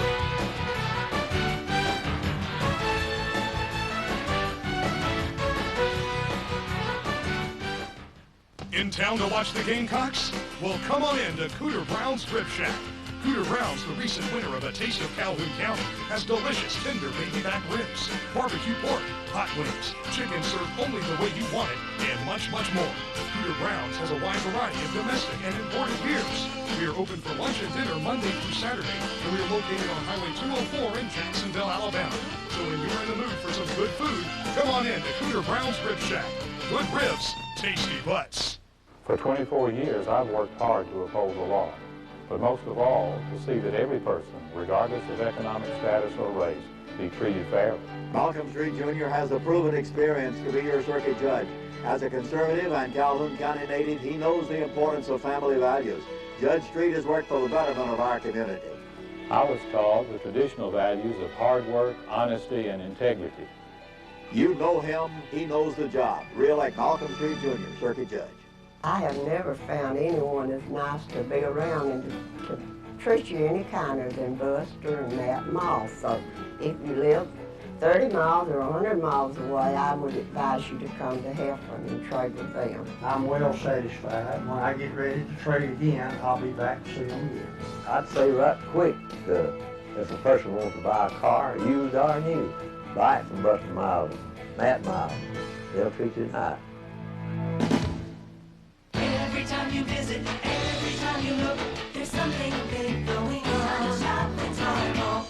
Come celebrate the grand opening of the all-new Quintard Mall. There's something for everyone with exciting new stores, stadium-style movie cinemas, and a fabulous food court. Register for prizes to be given away every week, including our grand prize, an all-new 2000 GMC Sonoma truck from Ron Newton Pontiac Cadillac GMC. Get ready to shop at the all-new Quintard Mall in Oxford, now open. And back with you, set to begin the 4th quarter, 24-21. The Demons leading the Gamecocks. And the rain staying with us, looks like going to be with us for the rest of the football game. A light drizzle. JSU now 2nd down and about a yard to go. Roger Bell with the carry, and Bell's got the 1st down. Wrapped up by the Demons, Jermond Williams. We mentioned earlier, the Demons have owned the 4th quarter thus far this year. 4 times they've come from behind to win a ball game.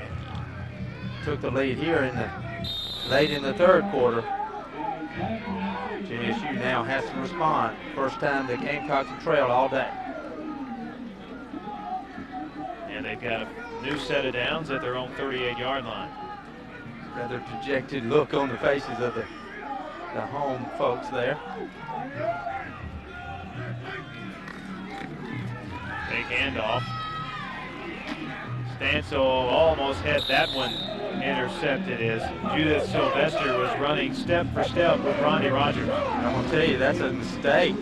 Reggie should not have thrown that ball where he did. If you're going to throw that, you got to lay it up where your receiver has a chance to catch it or it goes out of bounds. He threw it where this ball could have easily been intercepted. Take a look. Great play fake. Good job. Get your feet underneath you. Lay it up the outside. Whoa, that one's almost intercepted. Good coverage by the defender on the play. So it'll be 2nd and 10 for Jacksonville State. They did go with the play action, Butch, on first down. Let's see what they do here. 2nd and long, they'll run the option. Here's the pitch to Rogers, and breaks one tackle, but there was just too much pursuit on the corner. Rogers gets about 3 yards, and it'll put JSU in a 3rd and long situation. Very well defended, but Rondy Rogers able to run through that initial tackle and thus make it a positive gain. Take a look. This play is just, the outside linebacker gets there so quickly. Rondy Rogers able to run through that, like I say, pick up positive yardage. Another 3rd and long situation, though, for the Gamecocks. Yeah, 3rd and 7 coming up for JSU at their own 41-yard line.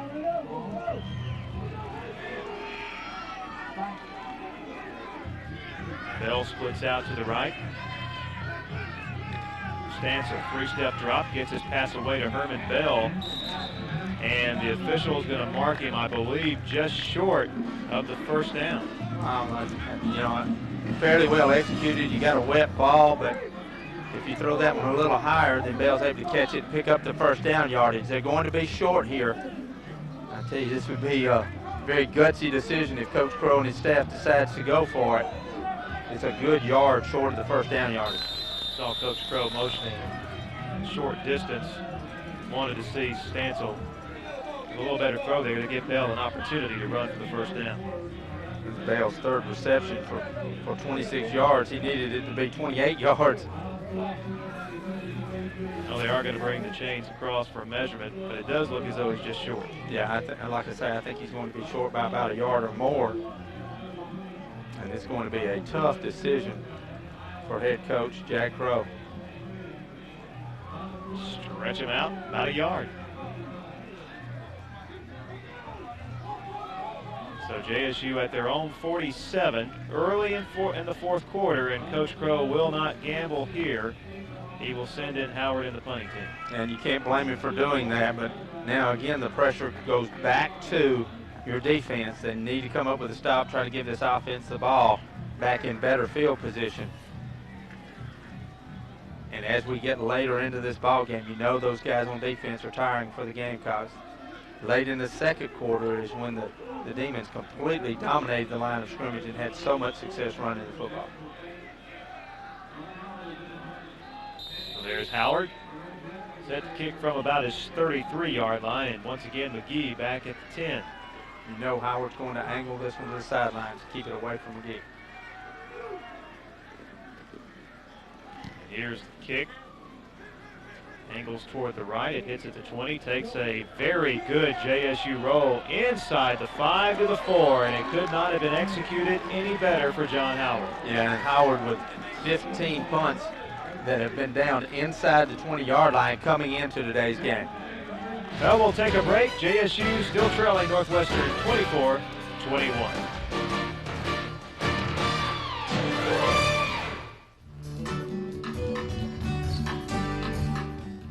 Jacksonville State is a great place to live, study, and have fun. We're known as the friendliest campus in the South. Our goal when we started over a century ago was to provide a quality education at a reasonable cost. We still do that. For more information, call Jacksonville State University at 782-5268 or 1-800-231-5291. TV 24, the Jacksonville State University Fighting Gamecocks and the Alabama State Troopers want to remind you to always wear your seatbelt. And please, never drive after you've been drinking. We care about our fans and want you to be at all the games. The life you save might be your own. So remember, always buckle up, don't drink and drive, and go Gamecocks!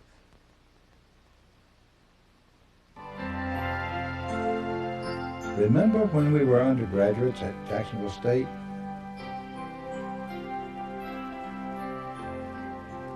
We had professors with doctorates teaching the courses. It's the same today.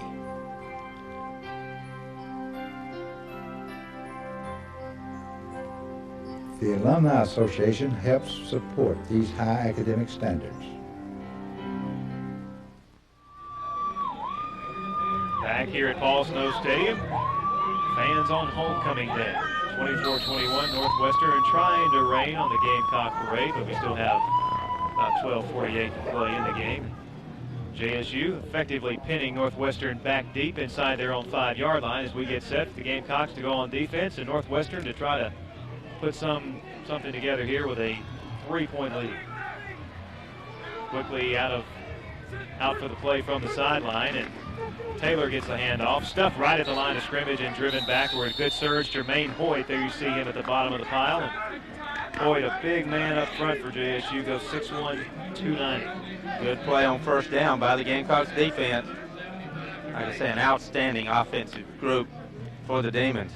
Going to be tough to hold them back here, but sure would allow the Gamecocks to have excellent field position. Take a look at it, man. Hoyt gets there quickly, beats the offensive block that time. Nice play by the sophomore from Gadsden. So 2nd down and 10. Big series for JSU defensively. Taylor popped right at the line of scrimmage. Another big hit inside, and we have called the number Roderick Miles several times here in this football game, and he had a big stop there. Right now, the Gamecocks stepping up their defense at a great time. Oh, man, what a nice play defensively. Like you said, this young man is really getting to play a lot more in this ball game than he has in the previous, and taking advantage of his opportunity right now. Like I told you earlier, that all these plays magnified as we get closer to the end of the ball game. This is a huge 3rd down play. Boy, they spread them out here. 4 receivers on 3rd down, and they stay on the ground with Troy Sumrall, and JSU not fooled as they tried to spread out the JSU defense and simply hand it off to Troy Sumrall, but Jacksonville State not fooled. They come up with a big stop, 3 and out here on this series. Yeah, we take another look at it, and because of this great defensive stand by the Gamecock defense, the offense should have an excellent opportunity to at least tie this football game up. And once again, Butch, Roger Miles was there to help out on the tackle.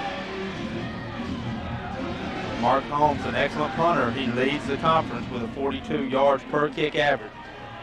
They need a good one out of him here, kicking from his own end zone.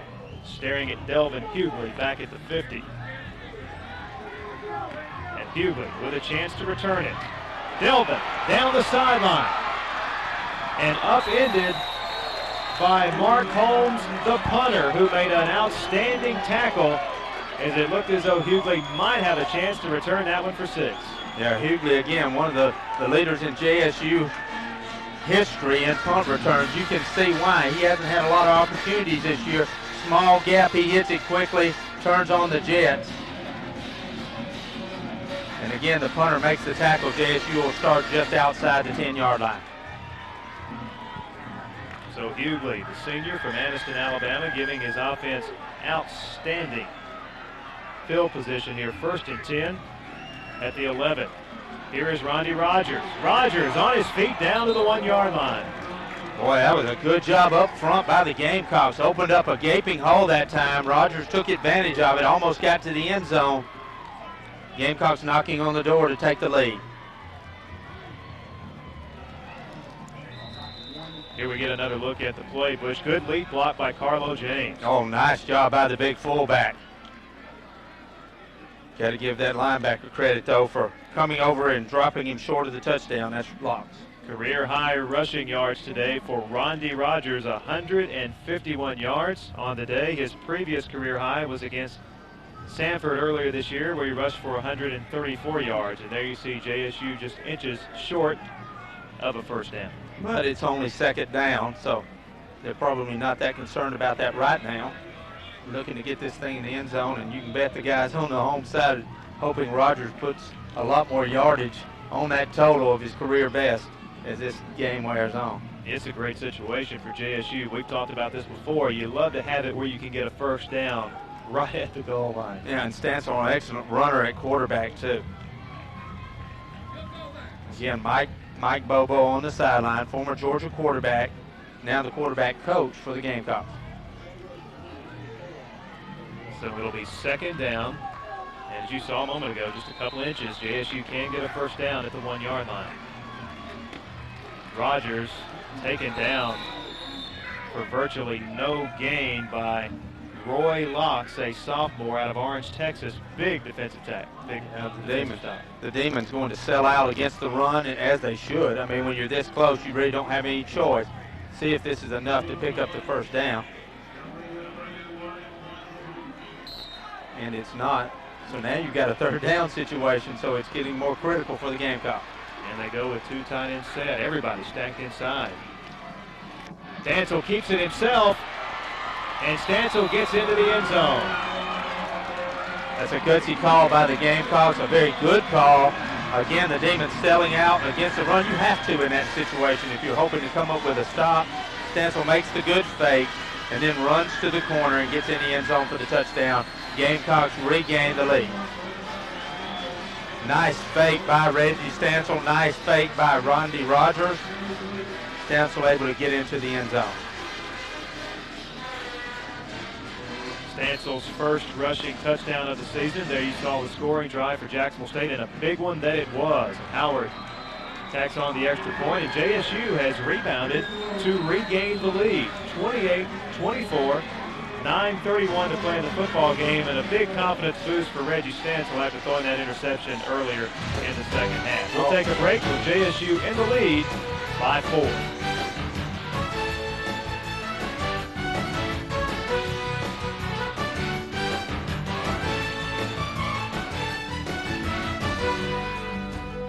Hey folks, I'm Mike with Food Outlet. You know at Food Outlet we have 7 locations in Calhoun County to serve you.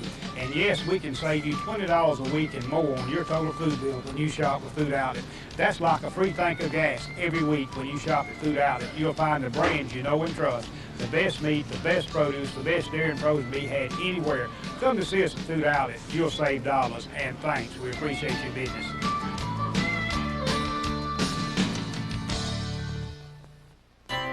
CSS is your source for college football in the Southeast. Monday is Tennessee night.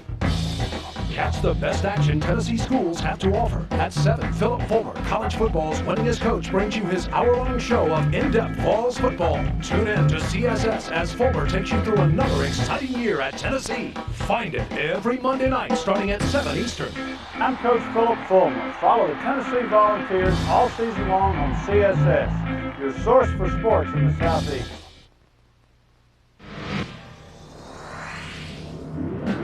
Hi, I'm Pete Rhodes. Catch my buddy Danny Sheridan on his show, Talking Sports, on CSS, your source for sports in the Southeast. Talking Sports with Danny Sheridan, Tuesdays at 8:30 Eastern on CSS. Get between your kids and drugs any way you can if you want to save the kid's life. And the JSU Gamecocks getting the lead back with this scoring drive. 3 plays, 11 yards. And a big touchdown run by To the ball club thus far this season, not here tonight. Well, they've worked on them hard over the last couple of weeks. And it's paying off today. Hopkins, high and deep kick. And here's the return from the goal line. Bursting it out is Lofton, and Lofton with Delvin Hughley to beat. Hughley will chase him down at the 20-yard line, and just as we were dishing out kudos to the special teams of JSU, the kickoff team gives up a huge 80-yard return down to the Jacksonville State 20-yard line. And you know, every time they've had a kickoff return opportunity, they have come close to breaking it. You can tell these guys take a lot of pride in their execution on this team. What a big play for the Demons, answering back after JSU is able to take the lead. The Demons starting great field position at about their own at about the JSU 23. Yeah, they spotted at the 23. 1st and 10, Northwestern. They go on the ground with Taylor. Spencer Gordon was back there. Get a hold of him. Then, of course, he was finished off once again by number 40, Broderick Mons. Nice job by Gordon. Also, can this defense rise to the occasion?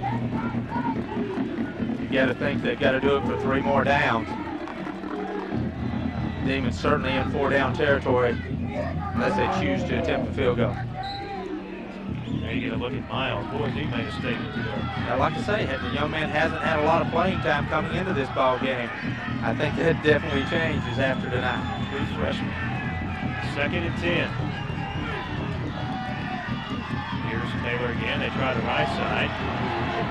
Flag comes in. We're going to have holding here, I'm pretty sure, on Northwestern as Taylor gets to the 20-yard line. Good call tackling on that one on the offense.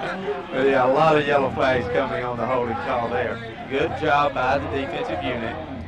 Offensive lineman out of position. He was beaten on the play. Reached out, basically tackled the defender, resulting in the holding call. JSU will back them up. But again, the Demons have been very effective in picking up these 3rd down and extremely long situations. See if we can pick up the holding. There's one on Tommy Rice. There's the takedown that occurs. About 2 or 3 you could have called there. Yeah, Tommy Rice, like you say. Holding on the offense, 10 yards front of the foul, repeat 2nd down. Tommy Rice was the one that had the wrestling move used against him, resulting in the holding penalty. Another big penalty against Northwestern. They move it back to the 37-yard line where it is 2nd down and 24 yards to go. Fake to Taylor. Passes away, almost intercepted. Marcus Blandenberg made a great break on the football, but could not hold it down at the 21-yard line. And that is such a big play. Blandenberg does everything you're supposed to do. Breaks in, tries to catch the ball with his hands, but it slips through his hands. If he's able to come up with this, it is just huge for the Gamecocks. Now they've got to come up with another stop, and I'm telling you, don't give Beach a second chance. Oh, Blandenberg would love to have another opportunity at that. That's happened several times to the Gamecocks this year. Delvin Hughley's had a couple of slip through his hands.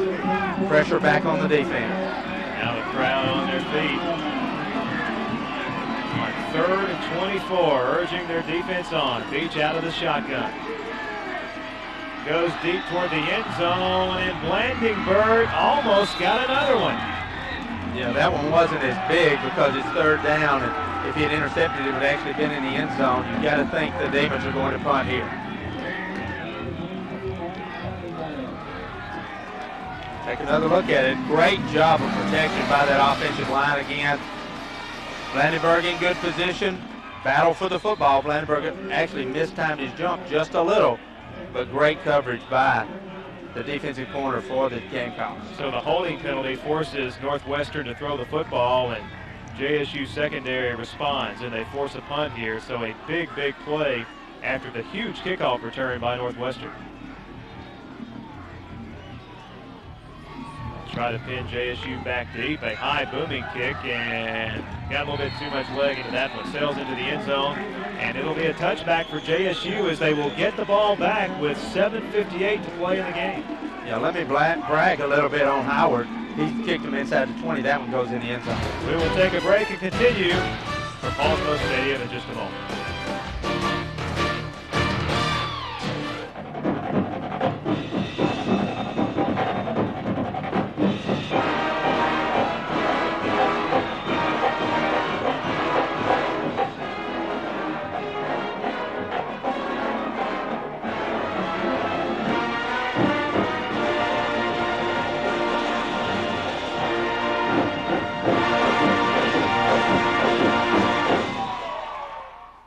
Buster Miles Chevrolet and Buster Miles Ford.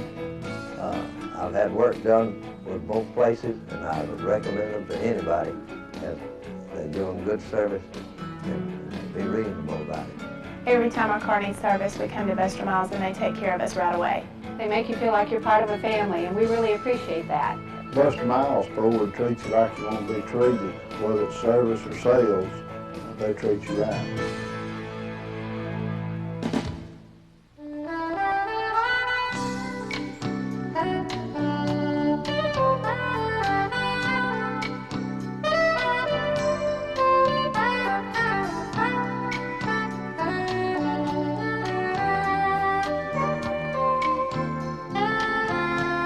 Wish you were here? Alabama's Robert Trent Jones Golf Trail.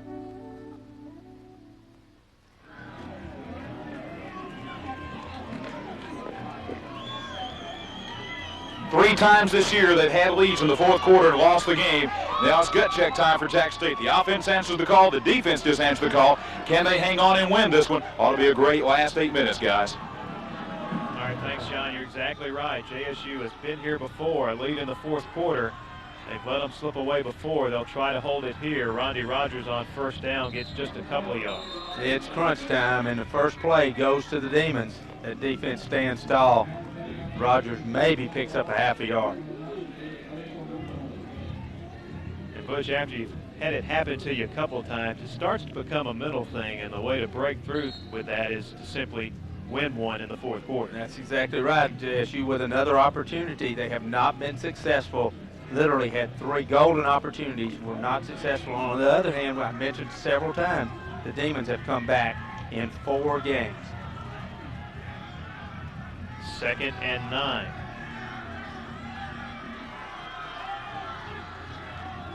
Here's the pitch to Rondy Rogers. Breaks through a crowd of traffic and is off to the races. And Rogers taken down from behind at the 27-yard line. Tremendous speed that time by Northwestern's Kelvin Sherrard to catch up with him and save a touchdown. What a nice play by the Gamecocks. Everybody literally within 3 yards of the line of scrimmage defensively for the Demons. The risk you take when you do that is if the running back breaks through, he's got a lot of daylight. A missed tackle, and Rondy Rogers off to the races. Great speed by the Demons to chase him down, but the Gamecocks have to sigh a big, big sigh of relief here. Now they need to stick this thing in the end zone for sure, come away with a field goal.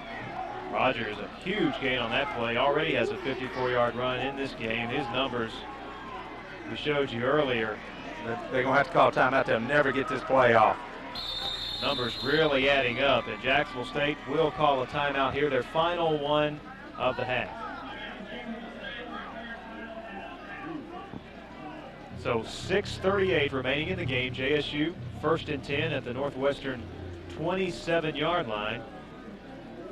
Leading by 4, and Butch, a great opportunity. Yeah, points on the board and really give themselves a cushion here. Yeah, I mean, you don't want to start it with having to use a timeout with a confusion that took place there. I would like to remind you that you can join us each and every Thursday evening here on TV 24 as we present the Jack Crow Show. Live on TV 24, you can join Bush Barker and Jack Crow as they sit down with highlights of every game for JSU Gamecocks each and every Thursday night at 5:30 only on TV 24. And it sure would be nice to have the show after following a win. JSU with another opportunity here tonight. Again, JSU has had trouble getting the play down from the press box to the sideline and then getting the correct personnel in. And this time it results in the loss of their last timeout. Again, great play on the little toss play. Rondy Rogers adds to his career high game rushing on that play. There are the rushing yard statistics. JSU a huge advantage, almost double that of Northwestern. Stansel on the option. Pitches out to Bell, who's able to get around the corner.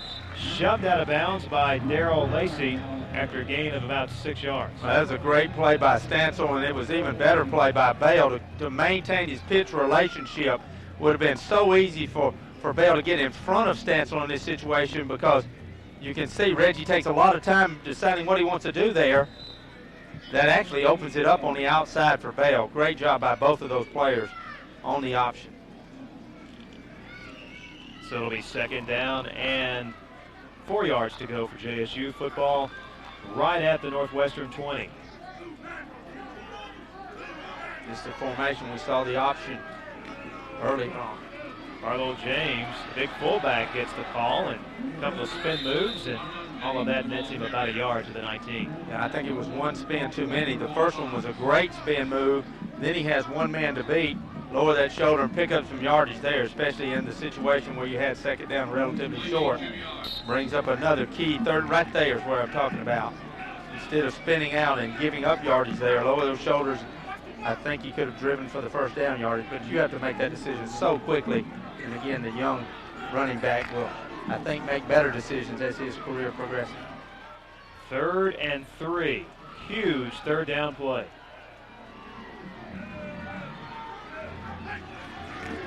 Here is the pitch to Rogers, and he gets nothing. Taken down from behind by Roy Locks.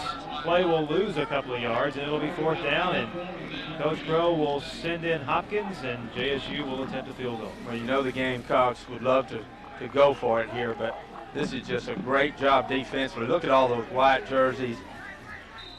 Had this play defended exceptionally well, results in a loss on the play.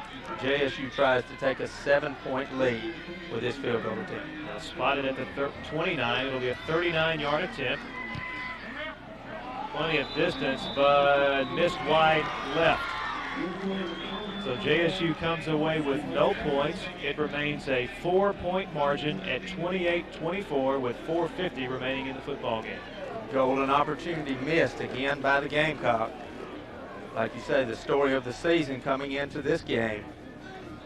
Will it happen again? I mean, there are so many looks on the faces of this home crowd. It just, oh no, here we go again. You know, again, opportunities missed. The story of the season thus far for the Gamecocks. Can they hold on tonight? Well, the defense will be called upon yet again to come up with a big stop.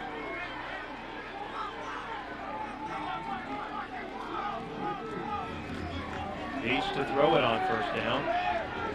Pass may have been partially deflected, and this time it is intercepted by Blandenberg. He had 2 chances on the previous drive. That's Actually, Erouse McCullough, and that's even more amazing when you consider the number of picks he's had this year. Ball was tipped. That was the big thing, and also the fact that Beach had a receiver wide open in the flat and chose not to take him. Erouse McCullough now with 7 interceptions on the season, and this is 6 games in a row that Erouse has come up with an interception. It could not have come at a bigger time for the Gamecocks as they take back over possession. I'd love to have the number of the young man that was able to tip the ball at the line of scrimmage, but that's what made this interception take place. Again, Beach trying to go deep. He had a receiver wide open in the flats on the play. McCullough 6th in the nation in interceptions. It's a huge one here. And I tell you, the defense has come up with the big plays in this second half. And another big one there. Yeah, now the offense, 4 minutes, 41 seconds remaining. The Demons have all of their timeouts remaining. So they've got plenty of time. JSU needs to use the clock, and the only way they can do that is to pick up 1st down. Now the line of scrimmage is the Northwestern 43.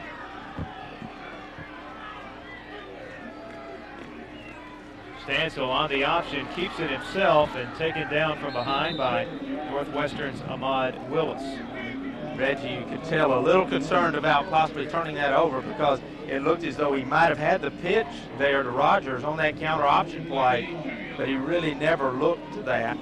And you can't blame him. Again, under these weather conditions, a bad pitch here, certainly devastating.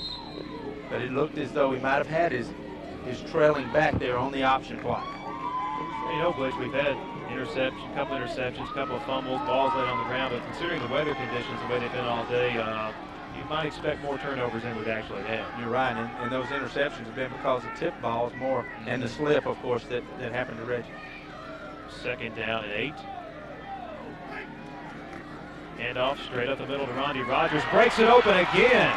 Rondi Rogers' career day just getting better by the moment. He's down to around the 20-yard line and a Gamecock 1st down. I tell you what, you got to credit the JSU offensive line on that play. Opened up a gap. Rondi Rogers hits it hard, runs through an arm tackle. Take a look here. Nice job blocking down and then coming off of that block and blocking the linebacker. Excellent job by those guys up front. It's a huge time for the Gamecock, and we've got a defender for the Demons down on the field. Rondi Rogers now over 220 yards rushing, 221 on 27 carries, 2 touchdowns. And of course, he was going up against the leading rusher in the conference, and Tony Taylor coming into this game, and Rogers has the upper hand so far this afternoon, but more importantly, his team is winning on the scoreboard right now. As you saw the injured player a moment ago for Northwestern, we hope that young man is okay.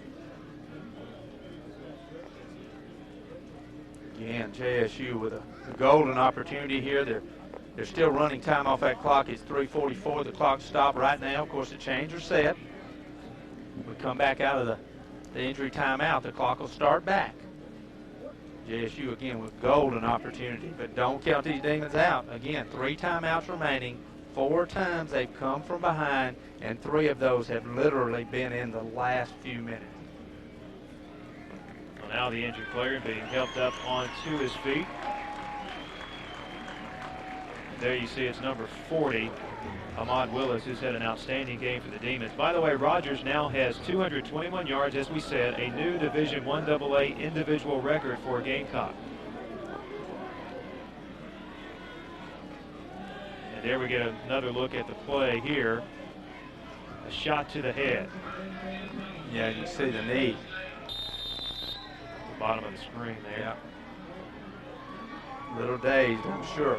By the way, the previous record, Montresa Kirby versus Northeast Louisiana, 164 yards, but Rogers now the new record as a Gamecock. In Division I AA. 1st and 10. Roger Bell, handoff, fights for yardage to about the 15-yard line as JSU now getting off the ball with that offensive line and pick up about 4 yards. I believe the Demons will start using their timeouts. In fact, they're using one right now. Timeout on the field. There you see the time remaining. 3 minutes, 12 seconds left in the football game. JSU threatening to put more points on the board at the 15-yard line. You know they'd love to stick this thing into the end zone and go ahead by more than a touchdown. Good pick up on 1st down. Pressure now completely on the shoulders of the Demon defense. If they're going to have any hopes of winning this ball game, they cannot let the Gamecocks score touchdowns. Reggie Stansel discussing it with several of the coaches on the sideline, including, again, Mike Bobo as well as head coach Jack Crow.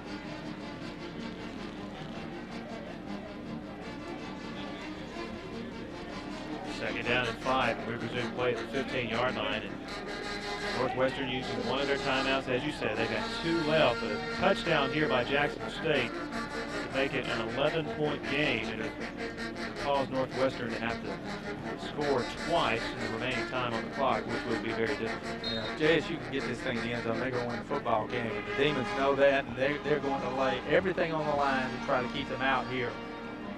JSU has a lot of options, but you know they're not going to take a lot of risk in this situation. 2nd and 5 as we resume play out of the timeout. Stansel fakes the pitch, keeping himself a good one-on-one move to get away from the initial defender that was trying to tackle him behind the line of scrimmage. That was number 56, Roy Locks, and Stansel gets it down to the 8-yard line. Yeah, and this is going to be good enough for the 1st down, I believe. They're taking a look at it. And it is going to be 1st down and goal now. Boy, that's a nice job by Reggie. Takes a good lick there. But that's a nice job by Reggie. It looked as though that play was going to be dropped for a loss. Reggie uses his good running ability, picks up the 1st down. Keeps that clock moving. In 6 of JSU's 8 games, the Gamecocks have rushed for more than they have passed. And tonight, get this, 323 yards rushing, 35 yards passing.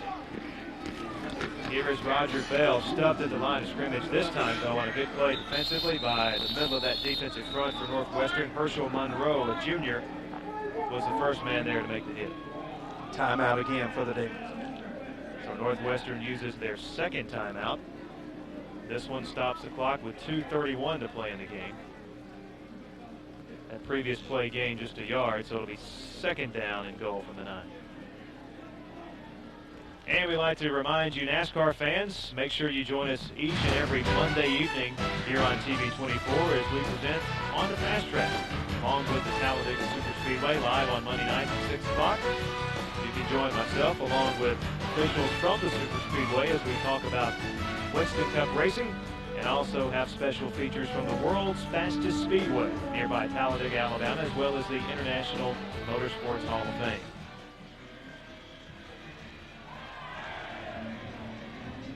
And Man, what a happy homecoming this would be for these guys if they're able to hang on and win this football game.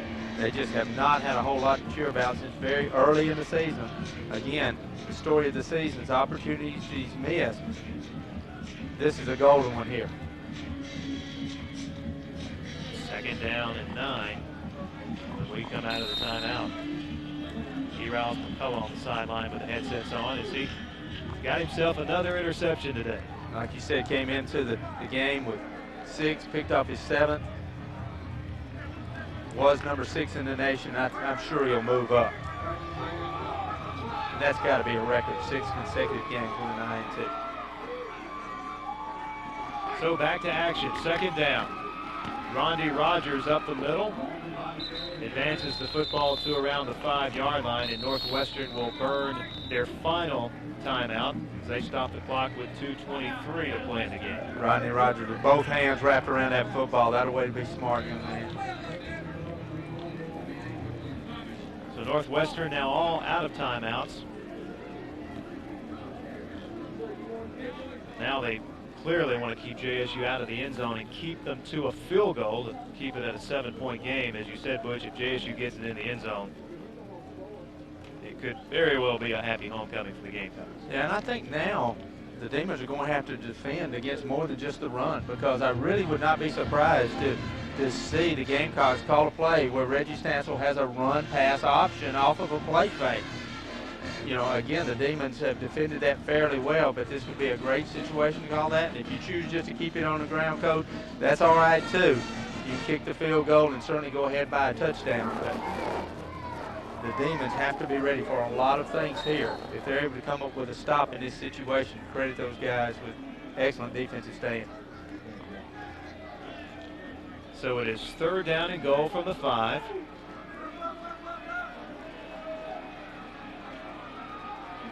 Jacksonville State with 2 tight ends. Bowie split out to the right. 3rd down on the option play. Stansel pitches to Rondi Rogers, and he is hit behind the line of scrimmage as number 31, Colby Ducek, made a tackle behind the line. It'll be 4th down, and Hopkins and the field goal team will come onto the field. Take another look at it. Very well defended. Nice tackle on the corner. JSU forced to settle for a field goal attempt. What a big field goal it would be, though. Put JSU ahead by a touchdown. Just under 2 minutes. The offense for the Demons are certainly going to have plenty of time to get this thing down the field, depending on what kind of kickoff return they have.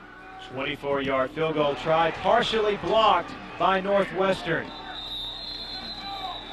So once again this week, special teams coming into play for Jacksonville State and hurting them. And instead of making it a 7-point game, it remains at 4 with 1:32 to play in the football game. Northwestern will take over at the 20-yard line with no timeouts. And the only good thing about that is the fact that the Demons have to take over at the 20-yard line. They might have returned a kickoff farther down the field than that.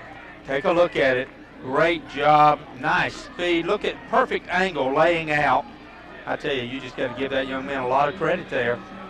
The execution was okay by JSU. That's just exceptional effort by the defensive back for the Demons, resulting in the block. Now once again, the JSU defense called upon to come up with a stop. And the pass is completed over the middle, and that is the split end, number 88, Bernard Green. Not only was it complete, but Green all the way out to the 45-yard line. Actually, they'll spot him down at the 45, so they move the chain, stop the clock momentarily. What a nice beginning for the Demons.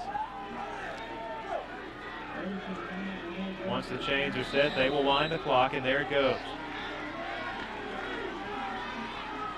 Beach once again, shotgun. Just kind of slung it out of there, almost intercepted by Marquis Coleman. Jermaine Hoyt and also Roderick Miles were applying pressure, and Beach just kind of slung that thing out of there to avoid the sack. Yeah, good pressure by the Gamecocks up front, good coverage in the secondary. Beach took a chance throwing that one out in the flats. But, you know, again, the Demons have got to have confidence in their ability to come back because they've done it so many times this year. 2nd and 10. Beach looks to his right, pass away, and it is caught at the JSU 46. Short of first down yardage, clock continues to run. That was Taylor on the reception. We're now under a minute to play in the game, 3rd and 1. Watch for the running play here to try to get the first down. Beach to throw it on 3rd down, and it's almost intercepted by Delvin Hughley. The pass intended for Devon Lockett, and it'll be 4th and 1, and the clock does stop with the incompletion with 45 seconds. Boy, we've seen this before. Delvin Hughley reads this perfectly, lays out, right off his fingertip. Again, you're going to see this guy playing in the NFL. Well, there was a great opportunity to stop the drive for the Gamecocks. 4th and 1 coming up. Have not seen a pass thrown Delvin Hughley's way today where he has not had the receiver totally blanketed. 4th and 1. Beach, quarterback keeper, it will be taken down short of the first down, and the JSU Gamecocks will take over. All they're going to have to do is hit a knee one time in this ball game, folks. Great job, great effort by the Demons. 4 times they've come from behind. 3 times in the last few minutes, unable to do it unless something terrible happens for the Gamecocks here. Quarterback draws the call. A little unusual maybe in this situation. Gamecocks defend it well. Drop Beach short of the first down yardage. Stancil hits the knee one time. Gamecocks win on homecoming. And the rushers were not fooled. They were aware of what was happening and were able to get to Beach and stop him from getting the first down. And JSU now, as you said, Stancil just to take the snap, go to a knee, and homecoming celebrating can take place with a big Gamecock conference victory. And it is huge for the Gamecocks, devastating for the Demons in the race for the conference championship, the race for a playoff berth. But the Gamecocks needed this so badly, and give those guys a heck of a lot of credit. Every aspect of their football team picked it up today, and it's going to result in a homecoming victory for the Gamecocks. Congratulations all around. Well, the monkey's off their back, I guess you could say. They finally have taken the lead in the 4th quarter, and they've held on to win a football game. And what a big one it was for Jacksonville State. We will take a break, come back, and try to catch a word with JSU head coach Jack Crow. Your final score, the Gamecocks win it 28-24 over Northwestern State.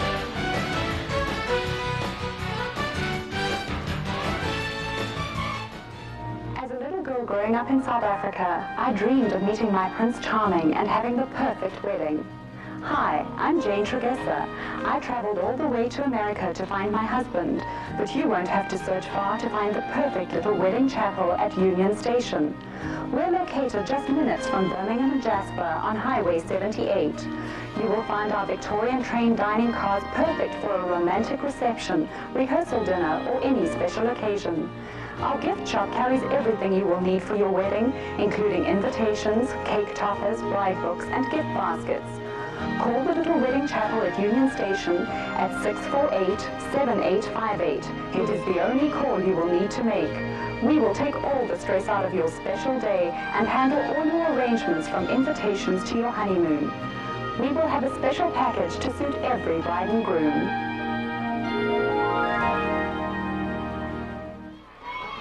Jacksonville State wins the game 28-24 over Northwestern State. A huge win for the Gamecocks.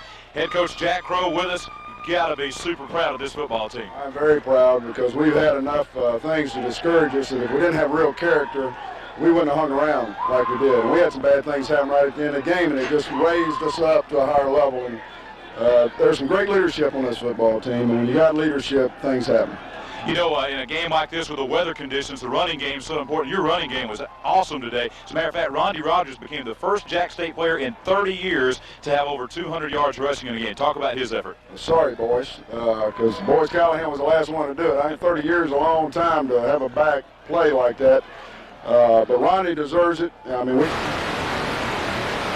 I just hope this is something that he can start to build on because he's a special player. But no back gains it without lineman blocking.